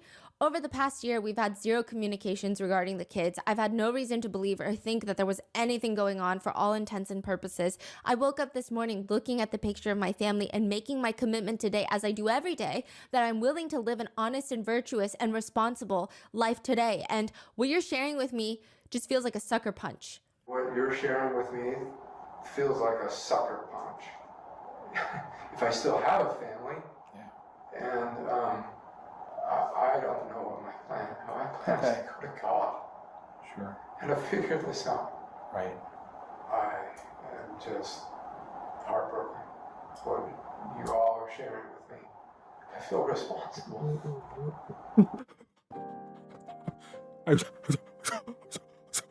You feel responsible? Oh my God, what? What? It's almost like you are. It's almost like shit is your fault. It's almost like some percentage of responsibility could be placed upon your head top. Oh my gosh, what a crazy sensation. Wow. This nigga pissing me off all the way. You all are sharing with me. I feel responsible. Who phone ringing? Sir, you have 6 kids. Be a better dad. He says, I just want my family back. I just want my wife back. He later admits in the documentary that during the interrogation, he, quote, I was afraid to do anything that would point them towards Ruby. Why? Because I was trying to protect her. And one part of this whole story that some netizens who really do not like Kevin keep pointing out, and with valid reason, is, first of all, the interview with the police he does not seem like he's that concerned about his kids at all. And later, he tries to sue Sherry, the eldest daughter, the one that tried the hardest to protect the 2 youngest. Kevin is in the parking lot of the local police station. There's body cam footage of this. The officers hand over 2 bins, like laundry bins, filled with notebooks, journals, a MacBook. He's got his trunk open. He's surveying everything inside of each bin almost a little too slowly, like he's taking inventory of every single journal that's in there. And it prompts the officers to ask him, is it all there? Yes. Yeah, explain to me again why this was not robbery. Basically, Sherry went into the family home with a few officers to collect some of her belongings. She collected a few journals and the passports of her parents, which, by the way, I think you can draw your own conclusions from that, but it feels like she's trying to prevent them from fleeing almost. I don't know why she would need their passports. She collects their passports and a few other things. That's good movements out of you, Sherry. That's good strats out of you, Sherry. Yeah. Yeah. Make sure they get their punishment. On God. Yes, sir. Because that is interesting. Why she grabbed that? So you can't go nowhere. Take these life sentences, nigga. I don't know why she would need their passports. She collects their passports and a few other things from the home under police surveillance. She leaves the house. Kevin goes into the house. He freaks out because he's missing those things. He calls the police. They're like, oh, maybe your daughter took them. We escorted her to the house to pick up a few things. He's like, this is robbery. She's not allowed in the house. She willingly just returns it all to the police station. She's like, okay, I mean, if he wants it back, it's fine. Gives it to them. They give it back to him. And he's like, how is this not robbery? That's crazy. So it's very clear that he still placed Ruby in front of his child. Yep. Right? Yeah. Very clear. He's protecting Ruby's interest because that's clear. my wife and I's passport. Yeah. Yeah. And the police tell him, because it's a civil issue. You guys are a family. She's been in the house before. You haven't been in the house in a year. She had interest in those items. She didn't take them with the intention to deprive you of them. So that's the theft code. We have to prove intent to deprive you of the items, and this wasn't her intent in having them. So the detective sergeant said, we're not going to charge her with anything. Kevin is standing there, shutting his eyes closed like he's infuriated by all of this. Okay, I'll have to do some more research on that. You're welcome to do that if you want to follow up with the detective yourself. Kevin had this whole little blip in the timeline where he is married to the idea of suing his own daughter, Sherry, for burglary, which is just so strange considering the police are like, you have no grounds to press charges. What are you saying right now? And this is like a while later. This is not the first day, right? Yeah, it's like a few days. Maybe like a week or two later. So it's no longer in the shock of, I just want to protect my wife. Yes. It is very bizarre. Very bizarre. So a lot of netizens think it's just very telling that Kevin is wanting to wage lawsuits against his firstborn child.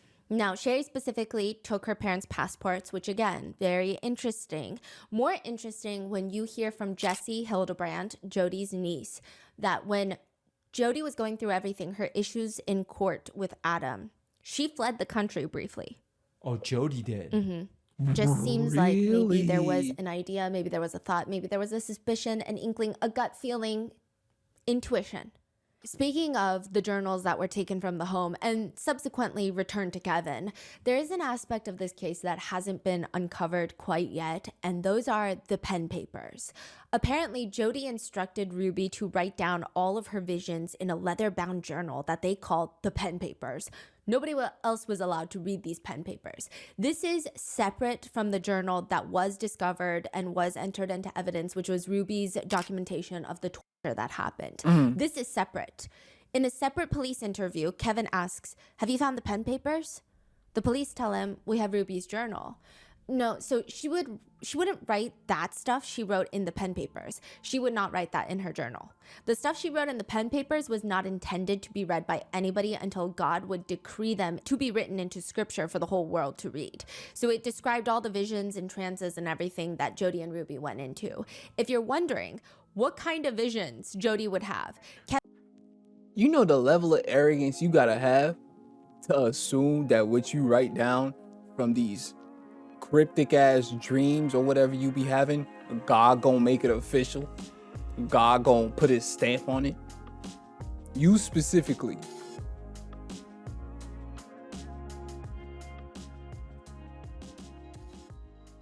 and Ruby went into.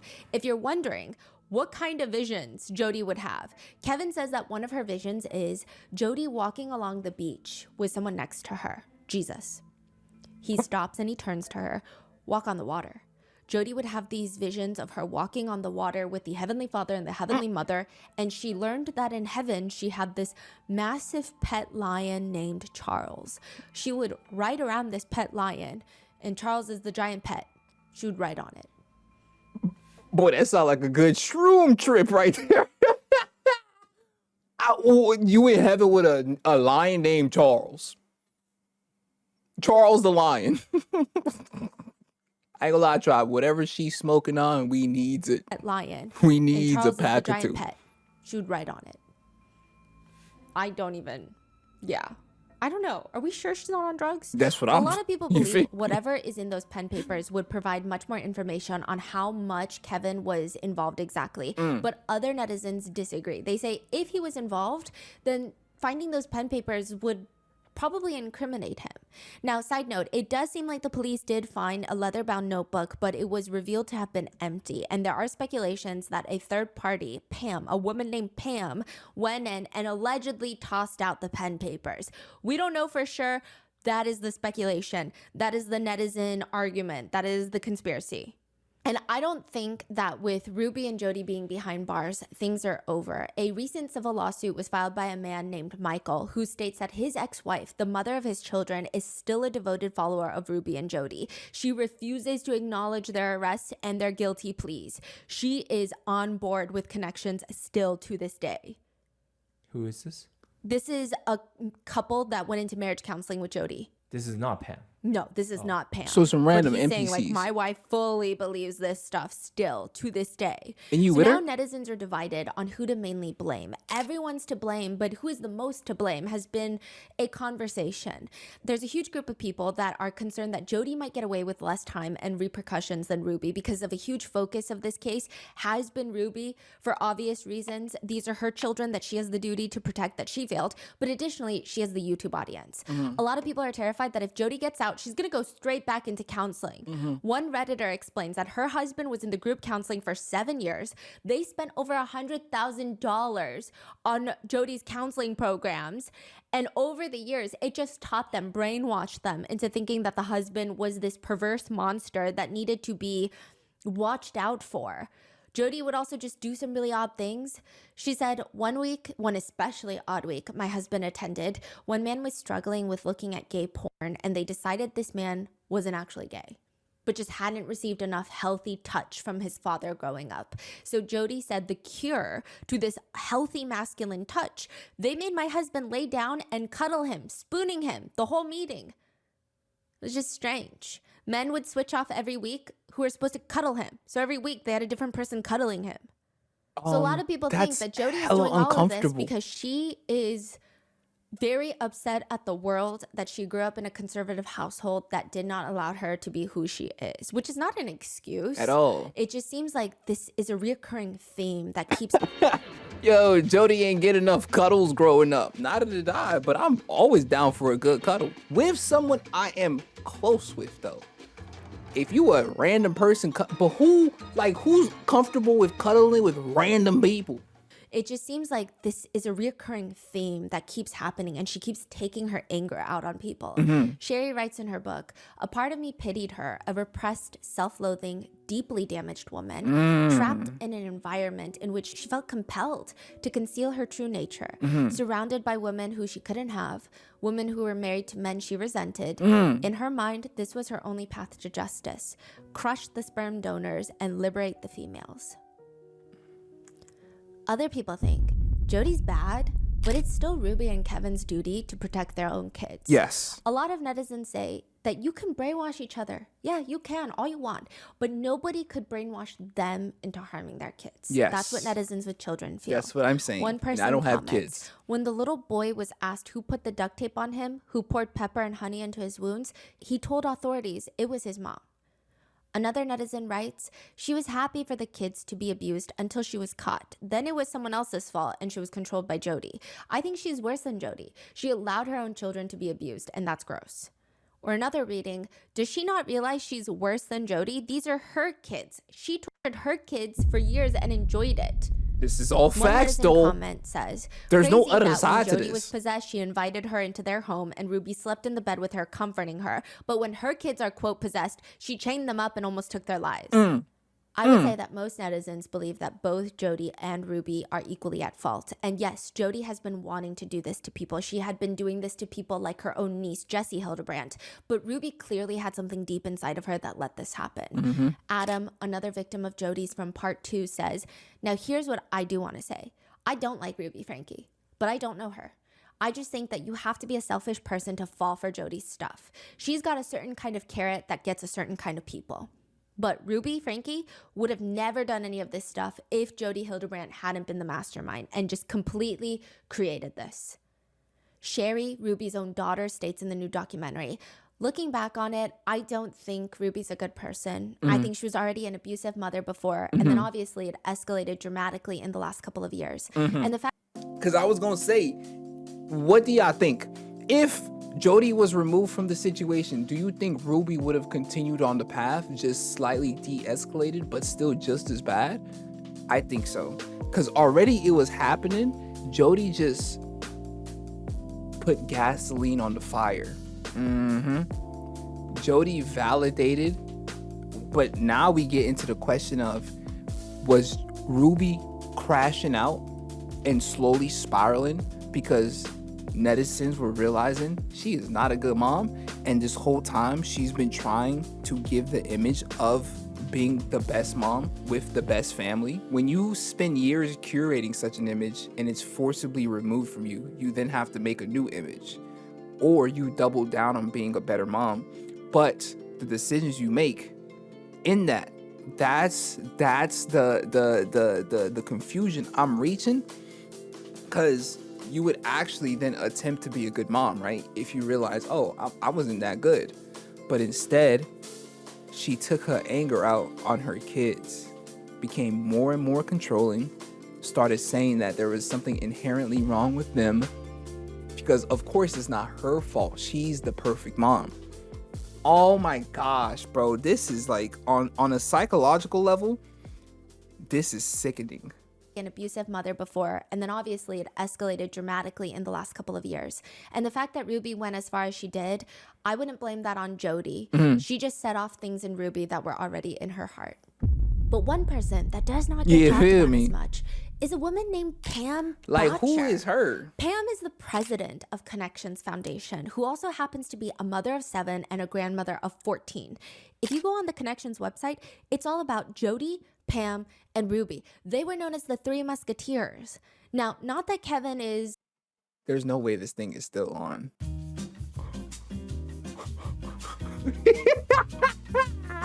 I ain't gonna lie though, yeah. Like what? Hold on.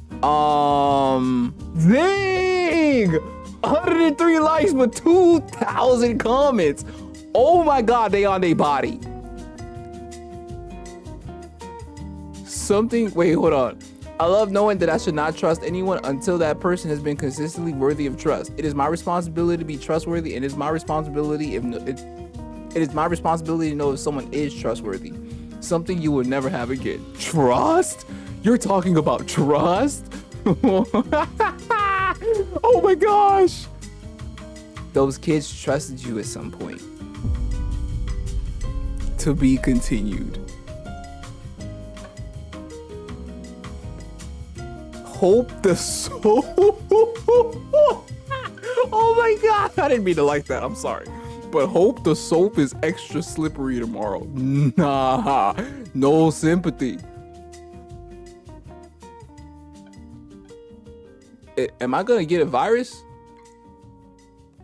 Let me leave that alone. Hold on. I don't know what that website is, but I gotta stop clicking on random stuff. Jesus. Pam and Ruby, they were known as the Three Musketeers. Now, not that Kevin is arguably the most credible person according to the internet in this case, but in one police interview, he mentions, again, if they find the pen papers, quote, if you're interested in Pam Botcher, that's going to tie Pam Botcher to all of this. What's in those documents? What's in the pen papers? And Pam is accused by netizens of going in and getting rid of the pen papers before the police get access to them. The two teenage daughters were found not in the Franke house. So the two youngest kids were found in Jodi Hildebrandt's house, which was like 300 miles away from the Franke home. The Franke house was empty. Police knocked down the doors. They searched the entire place, cleared it. The kids are not in there. Where are they? The kids are eventually found in Pam Botcher's house. They track them down. They find the two middle children, the two teenage daughters, and they're asking Pam, why do you have these children with you? And she says, well, I'm having guests coming, and she came and she did some cleaning for me. Talking about the teenage girls. Well, I'm having guests coming, and she came and did some cleaning for me. That is crazy. Pam and her husband are standing in the doorway, not letting the officers in, but also not leaving the house, which the officers are instructing. The officers do have a warrant for Pam's home, but it's in his car, and he doesn't want to risk anything happening to the girls who are right there in the living room behind Pam and her husband. So they're demanding, like, we just need to see that the girls are okay. Like, we have a warrant. It's in the car. Like, we gotta. And again, maybe some people are rude, but I would be concerned. I would not be annoyed or ticked off if the police were making sure two children in my home were okay. Yeah. However, the part that really gets me about Pam is the officer is trying to explain that she's just detained. She's not under arrest. They simply have to make sure the children are okay. They say, as long as she's not tied up and bound, and Pam responds, I did make her scrub the floor. Those are my friends' daughters. Okay. So your friend's daughters then? Yeah. Okay. Yeah. Is Ruby Franke's daughter. Okay. She's a friend of ours. She comes over and helps me every once in a while to do cleaning and stuff. And they vacuumed and stuff. And I have company coming tonight out from Costa Rica, but she did do this on her own free will. Pam claims Ruby called her earlier to ask her to pick up the girls because she had a family emergency. Didn't go into detail on what it was, according to Pam. Pam continues. She said, would you mind watching the girls while I'm gone? She was leaving. I said, yeah, I did that because I need some help cleaning. I just have house guests coming tonight. So I said, yeah, that'd be great. Could they come clean? And she said, yeah, they'd love to do that.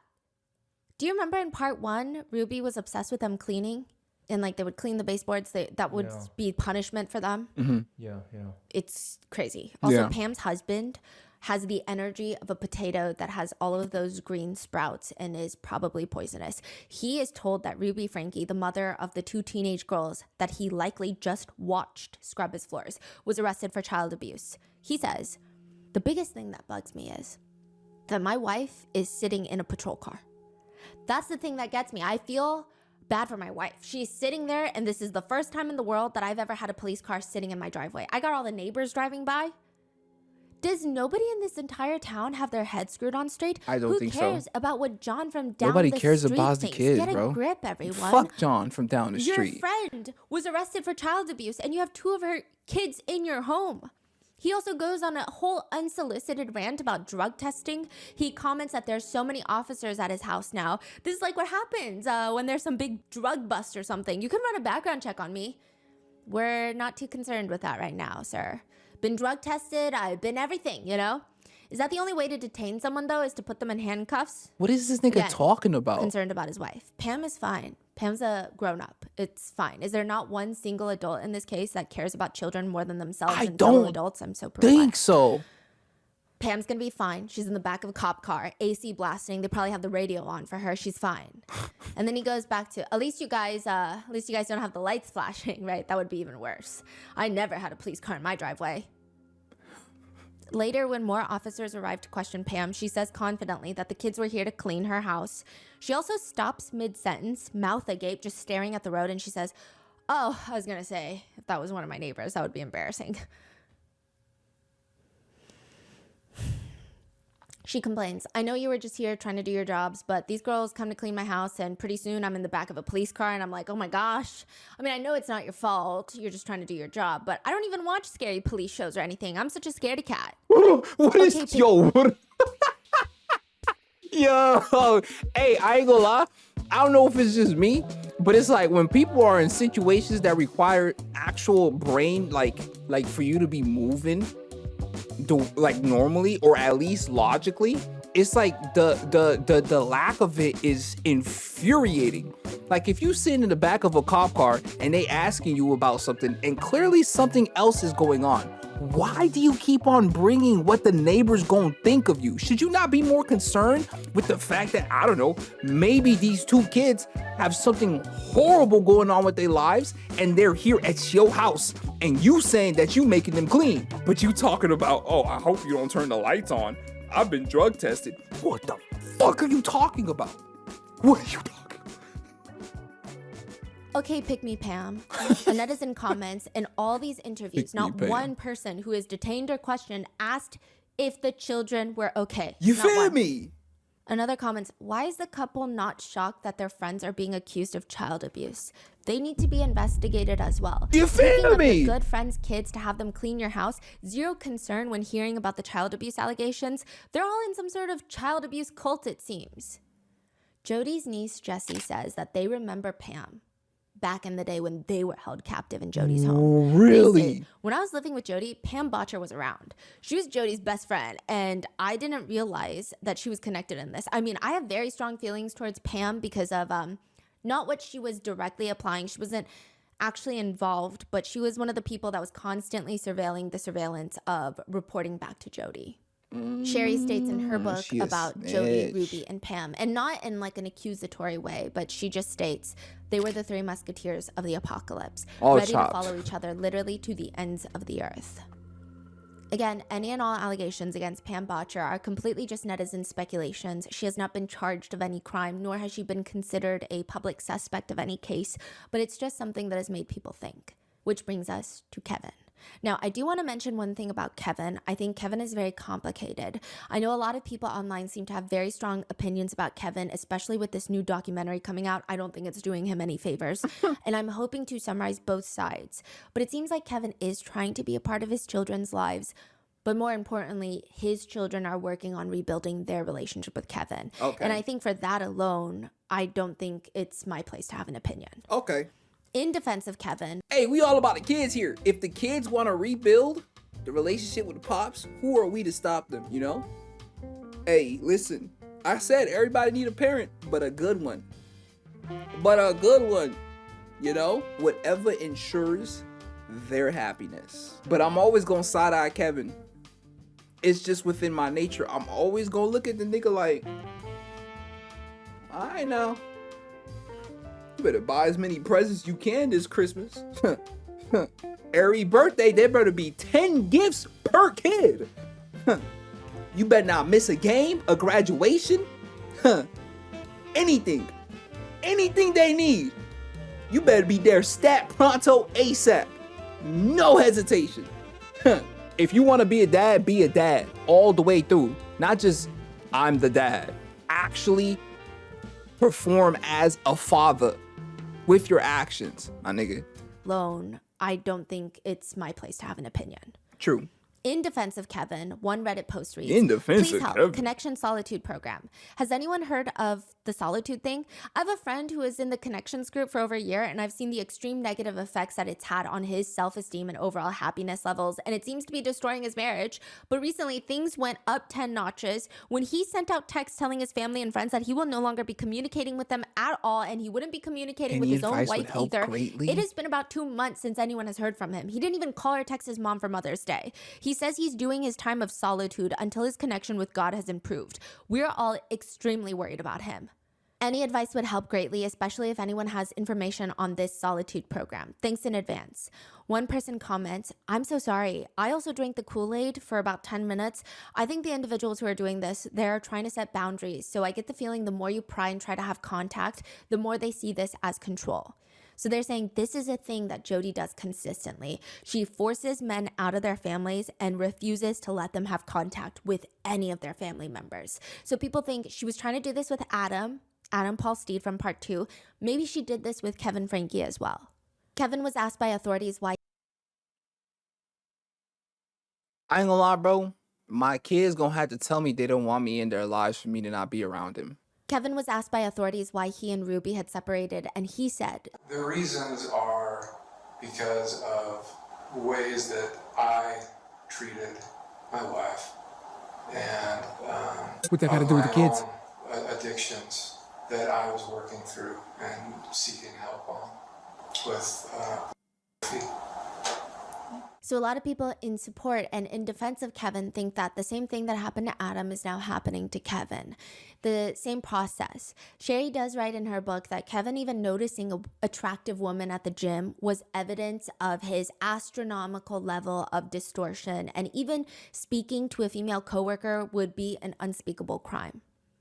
Kevin later states, I think it's relatively easy for somebody out here who's armchairing this and looking at this experience going, well, why didn't he just do that? I would have done that if it was day one and Jodi came to me and said, yeah, you're selfish. You need to go into separation and repent. I would have told her to take a hike. But he's saying the indoctrination was slow.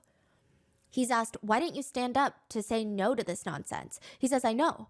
And I know. And if I dwell on that question, it eats me alive. So some netizens think that he's just a weak man, but likely... So wait, he didn't answer the... And yes, he is. It eats me alive. Why didn't he answer? Why So some answer the netizens think question? that he's just a weak man, but likely not vicious. They think that he sounds remorseful, and he's probably in a lot of pain that, I mean, we as netizens cannot really relate to. He says, I'm incredibly grateful for the heroics of my son in saving his life, his sister's life, and probably his other sisters in our family as well. He was truly a hero. It's a lot to deal with every day. The questions of what if, what could have been, what should have happened, what I should have done, what others should have done. It haunts you. And it's my struggle and others to learn how to deal with that and to do what we can to make the best of our lives moving forward. Why you sued your daughter, though? Sherry would state, which I'm not My saying I fault. think she's forgiven him or defending him, because he can be a weak man and still be a horrendous parent and could face legal repercussions. I'm just saying. She writes, Kevin had as much autonomy as a wet noodle in a hurricane. But many more netizens think the main difference between Kevin and Adam is that Adam actually fought for his kids. Kevin did not. Which brings us to That's why I like Adam way more. Adam went through the same thing, but you don't see me getting on Adam because Adam actually fought. He actually wanted to be around his kids. He cared about his kids. And not to say Kevin don't, but Kevin don't. Hey, bro, no. I'm sorry. I know that we don't know what he's going through personally, but his actions after learning what Ruby did to his kids sort of solidifies my anger towards him. Because there was not a bit of, are the kids okay? Were the kids? Y'all are going to charge her for life, right? I can provide evidence to make sure she stays in there. Are the kids good? I knew something was wrong and I'm messed up for not saying anything. Like, it was none of that. I just don't know. I look at my picture. I look at the picture of my family every day, and I work. Damn it. Which brings us to the big group of netizens who are not fans of Kevin, which it does get worse by the documentary's release. A lot of netizens are hung up on the fact that he talks about Ruby as if she is God's gift to earth, and he will always put her before his 6 children. He says, a lot of people will look at me and say, how could he ever do that? I would never do that. But for those who respectfully ask me about that and say, how could you? My response is that, well, who do you love more than anybody? And sometimes it's a child, sometimes it's a spouse. They say, and I say, well, what would happen if that individual that you love more than anybody started to go a different way and was inviting you and encouraging you? Would you just easily be able to let them go out of your life and say goodbye? Yeah. Kevin has asked, do you still love her? He says, definitely, I've always loved her. Even though she abused the kids, you still love her? Oh yeah, the actions that she did are atrocious, but I still feel a longing. I miss her. All the delivery rooms, all the moments holding our children. It's easy for the world to hate that woman. And so many people want me to join in on that chorus, but I cannot turn off all those other memories. How do you make sense of all of this? This really is a story of love, of hope, of family, but this is also a story of deception, of control, and ultimately it's a story of faith. If you put your faith in the wrong hands, you could lose everything. Many netizens just can't get over the fact that, sure, call it faith, call it love, call it the devil, call it whatever your heart pleases, but how can you find out from the officers that your children are emaciated, have been taken to the hospital, and instead of asking how they are, demanding to see them, asking what you can do to support them, how do you just sit there and tell the police that you trust your wife? Some netizens, for a lack of better words, they just find Kevin a little bit hypocritical. In a recent interview, Kevin says, another thing that I hope people think about after watching this is the role that social media and the internet plays in our lives today. The truths, the falsities of it, the dangers that can come when you place yourself or your family or your children into the public spotlight on social media, which is completely valid. But a lot of netizens are confused. Like, weren't you the man that wanted to sell your soul to the YouTube overlords for $85? He says, there's a lot of incentives out there today to do that, but I hope that people realize and really stop and recognize, is this really what's best for my kids? Not just financially, but emotionally and psychologically. I'm not taking parental Kevin advice has from said that Kevin he regrets fucking putting Franke. his children online and the whole family vlogging era of his life, but people think, I mean, yeah, you could try to be an advocate against family vlogging, but I think the way that he talks about it, people are saying you don't show enough remorse yet. Yeah. You just kind of go into like advocacy mode. Yeah. It feels weird. Mm-hmm. Many netizens also think it's strange that Kevin is just acting like vlogging was just Ruby's thing when she was the one primarily vlogging, yes. But it seemed like he reaped the financial benefits of putting their children out there. And the worst part is, in a recent interview with People magazine, he said, the things you see that are concerning in the documentary, such as the sternness, the yelling at the kids to get them to comply in the filming, and those kinds of things. He's the type of nigga to throw stones, hide hands, and when you call him out on it, he gonna point at somebody else and say, but they said to do it, and they mean everything to me. So that response, in his mind, should then make the other person be like, oh, okay, well, I too have somebody that means everything to me, and if they told me to do something, I would also do it. Nigga, no! No! What happened to your own brain? Sternness, the yelling at the kids to get them to comply in the filming, and those kinds of things. I think a lot of people that aren't familiar with family content creation would look at that and go, that's horrible. That's abusive. And it is abusive. But what I want people to understand is that was not unique to our family. I don't know a single family content creator that did not have interactions like that with their children. What? With one outraged netizen writing, sir, it is abusive, but we weren't the only ones doing it. And that makes is it... that your... Also, raising your voice is not the same as grabbing your child's face out of anger, as he saw her do while recording it. Like what? Others comment, I didn't know it was that bad. Sir, you were recording. Make it make sense, please. Another comment reads, a gentle reminder that Kevin Franke ordered a cease and desist to anyone who raised concerns about the children's safety and tried to have his oldest daughter arrested. Kevin's attorney would argue for Kevin that Jodi was the one that made sure he never saw the kids because, quote, she knew how much he valued their marriage and valued their family, and it was his desire to be able to get back with the family and preserve the marriage.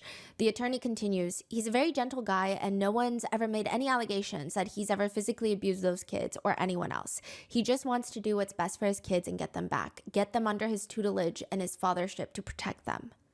Many netizens feel, I don't buy these excuses. You left for a year and completely cut your kids off. Your therapist tricked you into child neglect and abandonment? Yeah, okay, no one's buying it. A lot of netizens are conflicted, writing, I always had the impression that Kevin was pretty weak and just let Ruby take the lead. It's obvious now. It's still hard to imagine how he saw everything that was coming out of Jodi and he still allowed her access to the kids with him totally out of the picture. He was both victim and perpetrator to some degree. Mm-hmm. I think it is the belief of many that Kevin's true saving grace are his kids, that they are somewhat in his lives. Otherwise, I think the internet would rip him apart. I think the fact that Chad is trying to have a relationship with him, Sherry, I think while more wary, perhaps, she seems to be open to the idea of one day having a relationship with him, though she still calls him Kevin. It seems like that is his only saving grace. The fact that Chad even said, for my dad, I understand that in order to get his family back and not run into problems with my mom and our therapist, he had to obey her rules and follow each step. But one comment just reads, after reading Sherry Franke's book, you can see the extraordinary work that she has done to be in a better place, and Kevin is nowhere near his daughter's presence of mind, which she did with zero assistance from her father. Kevin needs to work on his own accountability, lessen the blame and excuses, and find a backbone that he never had as a protector. Others think that Ruby's siblings and parents are also at fault to some degree. Some netizens have Others think that Ruby's siblings and parents are I'm sorry. But why is, oh my God, why is the gaze like that? I mean, that sounds crazy, but the gaze is like the looks, the eye looks. It's like soulless. I'm sorry to say that, but I'm disturbed, perturbed, creeped out. Are also at fault to some degree. Some netizens have expressed frustration, stating that the siblings must have known something, and could have done something to protect the kids.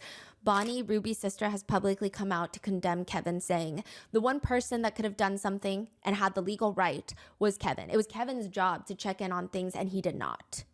She also posted a video titled, I am not my sister, I am not my sister's crimes, which a lot of netizens didn't really like the title of that video.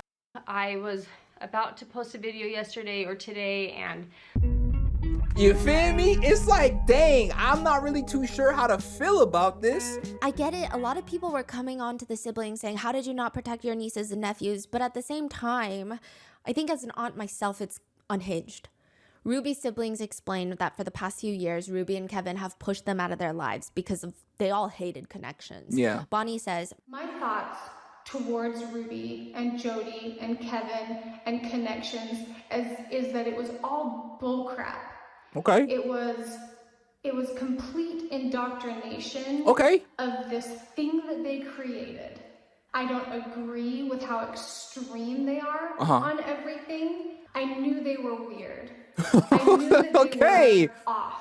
Okay. Those are the things that we kept quiet about, because what was I gonna say? What was I going to do?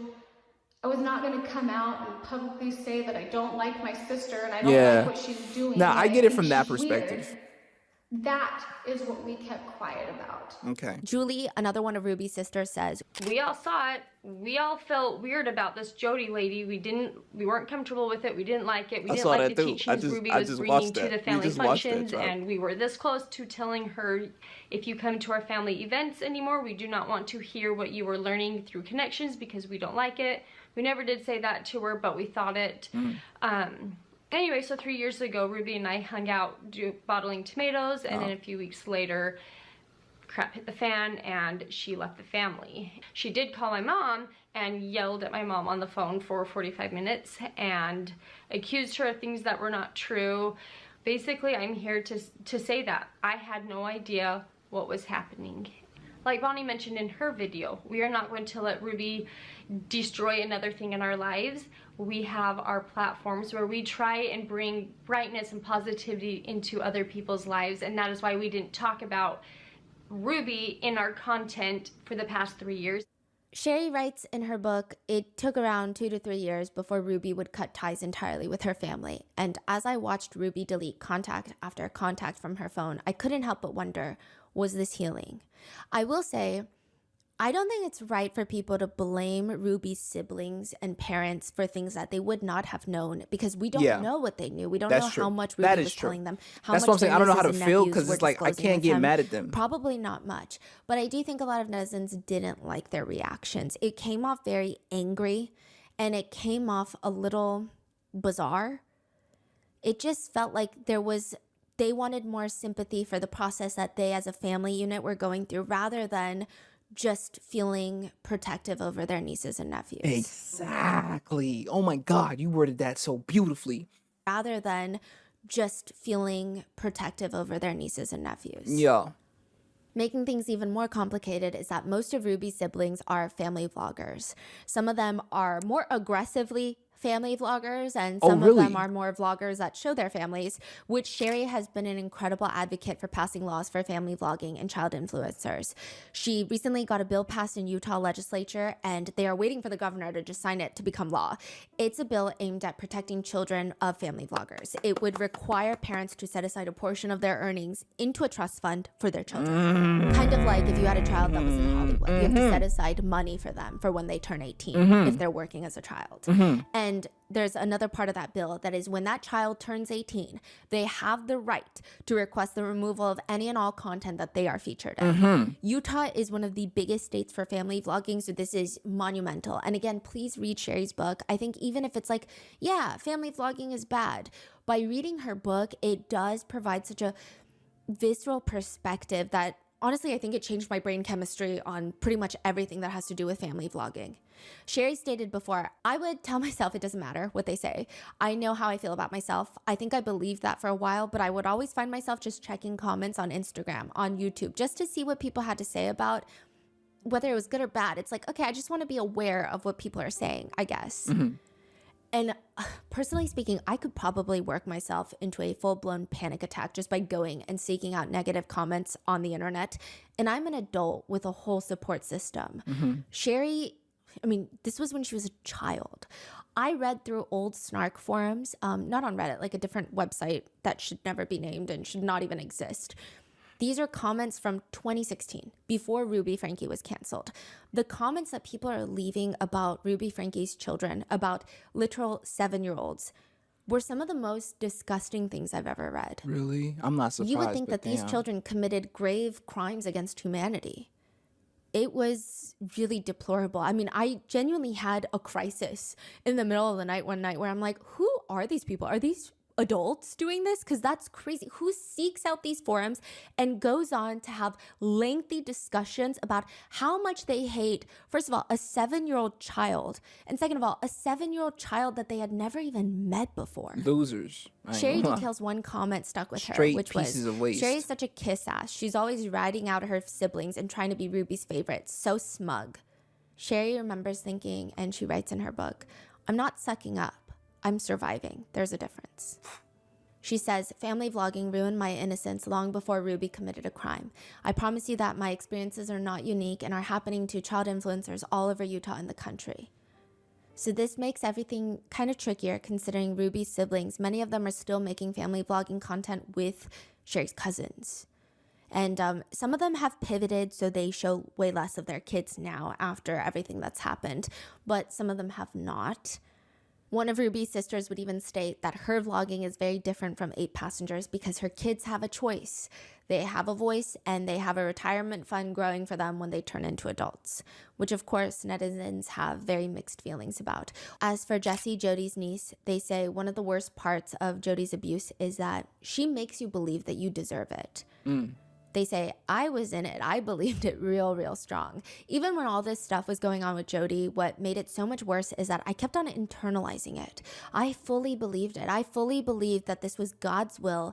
And if I had just put myself over to the Lord, if I had just prayed more, if I was more faithful, that all of this would end up being for good, that I truly needed everything that Jodi was doing. I deserved it and I needed it. Yeah. In this case, it was really extreme where the abuse was so extreme. But then if you bear it, then you would get these moments of immense reward from her. And it's just such a psychological fury They continue, the prerequisites of this is already instilled in the Mormon church of having to earn love. This has affected my life forever, for the rest of my life. It's this whole thought of, if I try a little harder, if I do a little bit more, maybe they'll love me, maybe they'll accept me. It took me over a decade to get to a point where I didn't think that I was actually evil. Even their parents did not want to face the truth. They basically told them along the lines of, whenever Jesse would display anger and pain at what they went through with Jodi, they would just tell them along the lines of, get over yourself. It must be so hard for you to carry around such toxic emotions all the time. They say, it doesn't stop. This nearly killed me. This has affected every aspect of my life, every single part, my ability to have friends, my ability to have partners, my ability to hold down jobs. I mean, I have complex PTSD from this. Remember how in part 1, we went over how Ruby decided that the 2 youngest kids were not going to have Christmas presents because they were getting the gift of love and boundaries. Same thing happened to Jesse under Jodi. Jesse says, it sounds like such a trivial thing, but no one gave me attention on my birthday. Jodi informed me, it's your birthday, but you don't deserve any attention for it. You didn't earn it. You didn't earn the right to be special, so no holidays were celebrated for me. I didn't receive any presents. That's sad. Adam Paul Steed from part 2, his marriage and life was ruined because he went to Jodi for therapy on the recommendation of his church bishop. He went to Jodi's sentencing and he said, when I saw Ruby Franke, I saw my ex-wife sitting there saying the same exact thing. My ex-wife would have said the exact same thing Ruby Franke said today. Which was what? Was it a thank you note or? And just like all of the, Jodi made me do this. And a lot of other women would have said the same thing. You have no idea how many victims are out there. Their minds have been messed up so much with this. The prosecutor said that he said the children thought it was their fault. All of the adult men think it's their fault. All of the women think it's their fault. Jodi Hildebrandt grows off people's pain and destruction. And when she sat there and said she loved the children, I almost fell out of my chair. The only thing, I mean, look at her version of loving children is finding a way to make them hurt, and more than anything possible, it's like an energy she feeds off of. Jodi doesn't love children. She's a leech. Jodi is like Ted Bundy.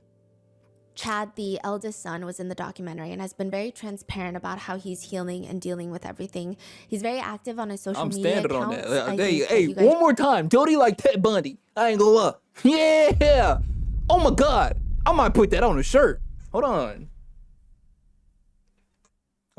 That's kind of a fire shirt though. Make sure it's never forgotten. So if she ever get out, yo, Jodi. Yo, Jodi, get your ass back in that cell or die. An energy she feeds off of. Jodi doesn't love children. Jodi is like Ted Bundy. Yeah. Chad, the eldest son, was in the documentary and has been very transparent about how he's healing and dealing with everything. He's very active on his social media accounts. I think that you guys should go and show support if you'd like. He went viral recently for his TikToks about Ruby. He has one where he says he got a tattoo for his mom. He wipes his arm. There's no yeah.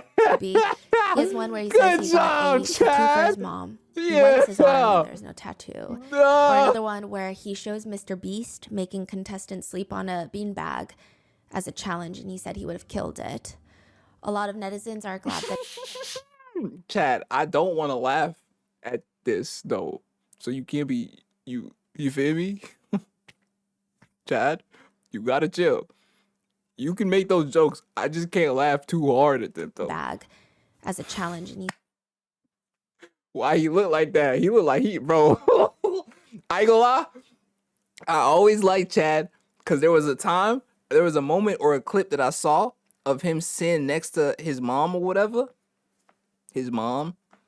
I wouldn't call her a mother. That's why I put that in quotations. Like the attitude that I seen Chad slowly developing, I love it. He went viral recently for his TikToks about Ruby.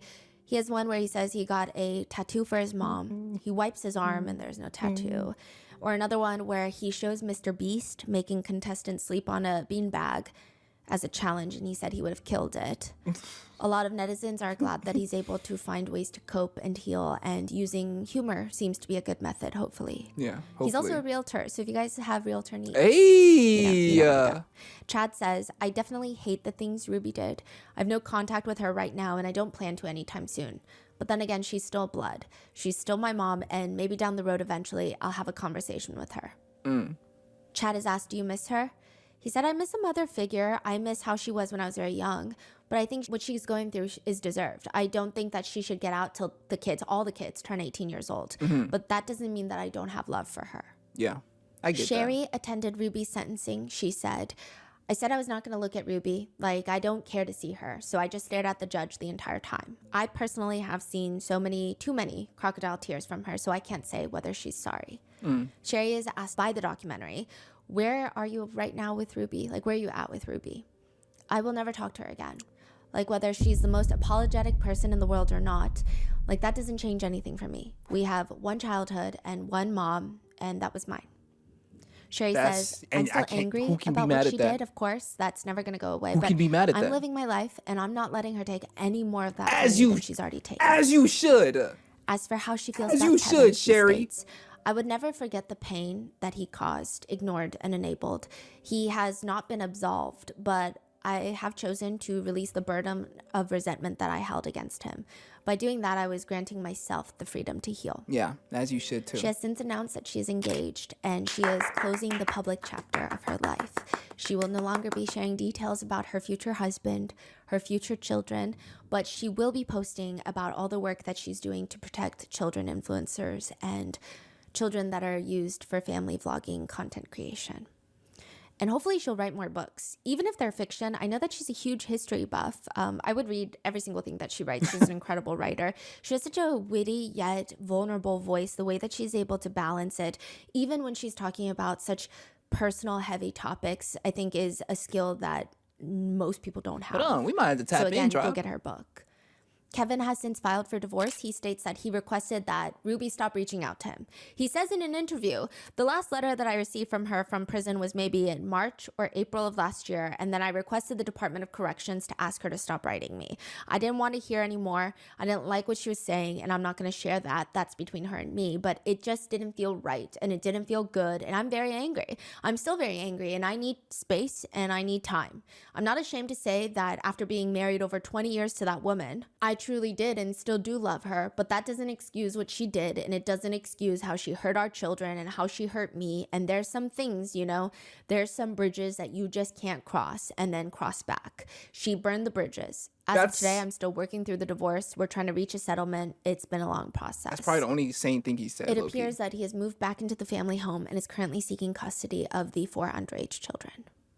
Jodi Hildebrandt, Jodi's niece, that was tortured prior to Jodi and Ruby teaming up to inflict maximum amount of pain on children.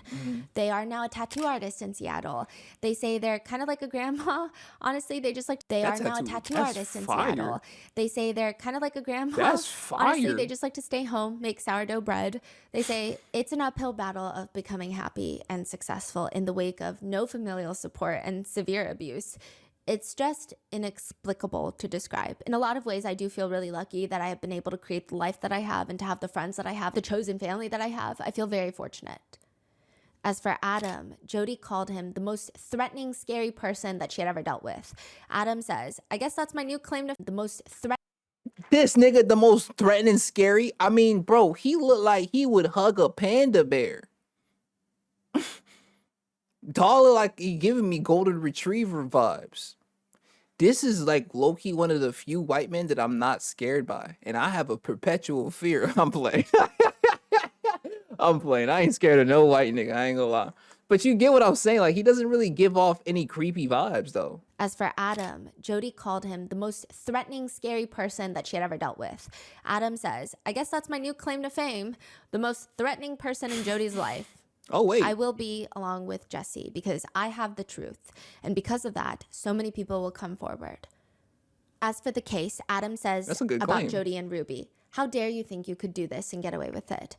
Jodi is far worse than someone that physically abuses kids. She got into their heads and makes them feel helpless and hopeless. I'm up at night. I can't even explain what it's been like to have to wait 15 years for Jodi Hildebrandt to go to prison. Life is short, and this lady stole more innocence from my life than any abuser did. He's remarried to an Egyptian Syrian doctor. He says, she's got her feet on the ground. She grounds me. Whenever I have trauma, Egyptian Syrian she doctor. means the world to me. Now we have this beautiful little baby boy. I took a bath with my baby boy this morning and with my wife, and it was intimate and beautiful. And so to the long line of predators in my life who thought they could steal that from me, well, they can't. And nor can they Victims feel like they have no innocence. Find your innocence again. Find good friends, good people, find love, and find meaning. I promise every victim out there that you will go through a lot of negative feelings and trauma, and a lot of people will just try to push it out the window. Embrace it. Pull your triggers so much that they no longer work. Stand up with your chin high, knowing it'll cause a hurricane for a while. But afterwards, you're gonna live in the free world, not in bars or cages with triggers everywhere. Have a complete different philosophy that truth leads us to freedom, not to complete and utter control. And don't feel sorry for me. I'm going home to the cutest, most beautiful, fun wife and baby goosebumps. and life that's going in the right direction. So don't feel sorry for me. That's beautiful. And don't ever think that Jodi is a super powerful lady. She's not. These abusers, they're not. The ones that have chosen to abandon love are not powerful people. At all. They're just scared. About Adam and hurt. Polsteed, one netizen comments, it's chilling how they turned a true victim into a make-believe predator. Shocked at how easily Jodi exploited Adam's trauma and how stupidly the wife accepted it. Yeah. Jodi is clearly a sick sadist, but the wife sounds like an insensitive fool. Stupid or not, I hope she's haunted for life about what she's done. Yeah. Another reads, Adam's story was heartbreaking and extremely enlightening. I feel for him and his family, and hearing everything that he's went through was so hard. About his ex-wife, netizens are divided on how to feel, but most agree. I think she was victimized and controlled by Jodi, but her behavior was unforgivable. The system failed Adam, and she and her parents and Jodi tortured an innocent man. As for Ruby, one netizen just puts bluntly, she has about as much empathy as a doorknob. I would also agree that I don't think Ruby has ever been a good mom. I don't think she's ever had it in her to really be selfless. I don't think that's part of Ruby's DNA. For Jodi, one person writes, regardless of how much prison time she ends up serving, one day she's gonna die alone, and no one will be at her funeral unless it's to piss on her grave. She's incapable of being loved or loving anyone in return, and I love that for her. I do too! Others were just shocked at Jodi Hildebrandt's actions. Even her niece has stated that some aspects of Jodi, if it weren't so evil, so depraved, and so vile, it would almost be funny at how ridiculous Jodi Hildebrandt is. Netizens are having a bit of a field day with the footage of her pretending to be possessed, with comments reading, she's the girl at sleepovers that pretends to talk in her sleep. Others speculate, I think she was pretending to do that so that Kevin wouldn't question the weird noises coming out of her bedroom. Or another, the secondhand embarrassment I felt knowing she was so committed to the bit. Or another reading, girl, you are too grown for this. You feel me? And that is the case of Ruby Franke and Jodi Hildebrandt. Oh my gosh, what a freaking ride. When do you think that they're going to get out? I hope they don't. Let me know in the comments. I Go hope buy they Sherry's don't. book, and I will see you in the next one. Stay I'm gonna safe. see you in the next one, Noona. Oh my gosh, drop. What are y'all thoughts on this? I know I'm basically restating and repeating what Noona just asked, but I've been saying my thoughts on this thing the whole time. The whole time. What are y'all thoughts on this? Cause I'm not gonna lie, bro. Here's like, I just don't understand what level of brainwashing can have you do that to your kid. That's literally it.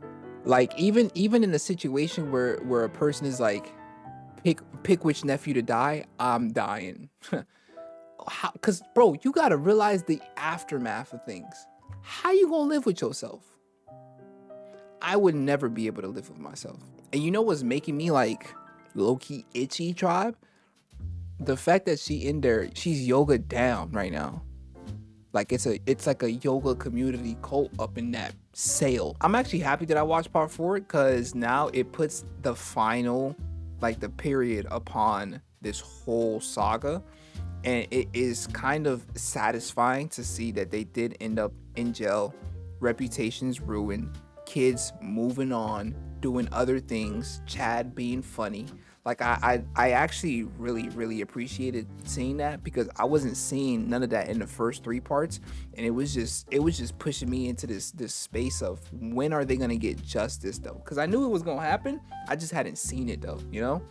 So I'm happy that we watched this. I ain't gonna lie. What are y'all thoughts on Kevin and the sisters? How y'all feel about that? More Noona vids on the way. This video so long already. I wasn't supposed to pause as much. Why didn't y'all stop me, bro? Oh my goodness, enough of me. No, seriously, enough of me. It's been your boy Tribe Louie. In case I don't see you, just in case, I hope y'all enjoyed watching this with me. And I'm really happy that we got to watch this together, because I don't think I would have been able to do this myself. I definitely would have crashed out visibly. I would have broken stuff, man. I'm just saying though. Enough of me. No, seriously, enough of me. It's been your boy Tribe Louie. In case I don't see you, just in case. Great afternoon, good evening, most poorly, but unfortunately, goodbye, Tribe. I'm gonna see y'all when I see it's the end. Leave a like and share it to your friends and your kin. When I post a video, I'm gonna need y'all to attend. Thank you for the view, but I ain't done with you. 2023, I'm about to be Jordan with the flu. Yeah, join the tribe. Yeah, join the tribe. I'm gonna need y'all to subscribe.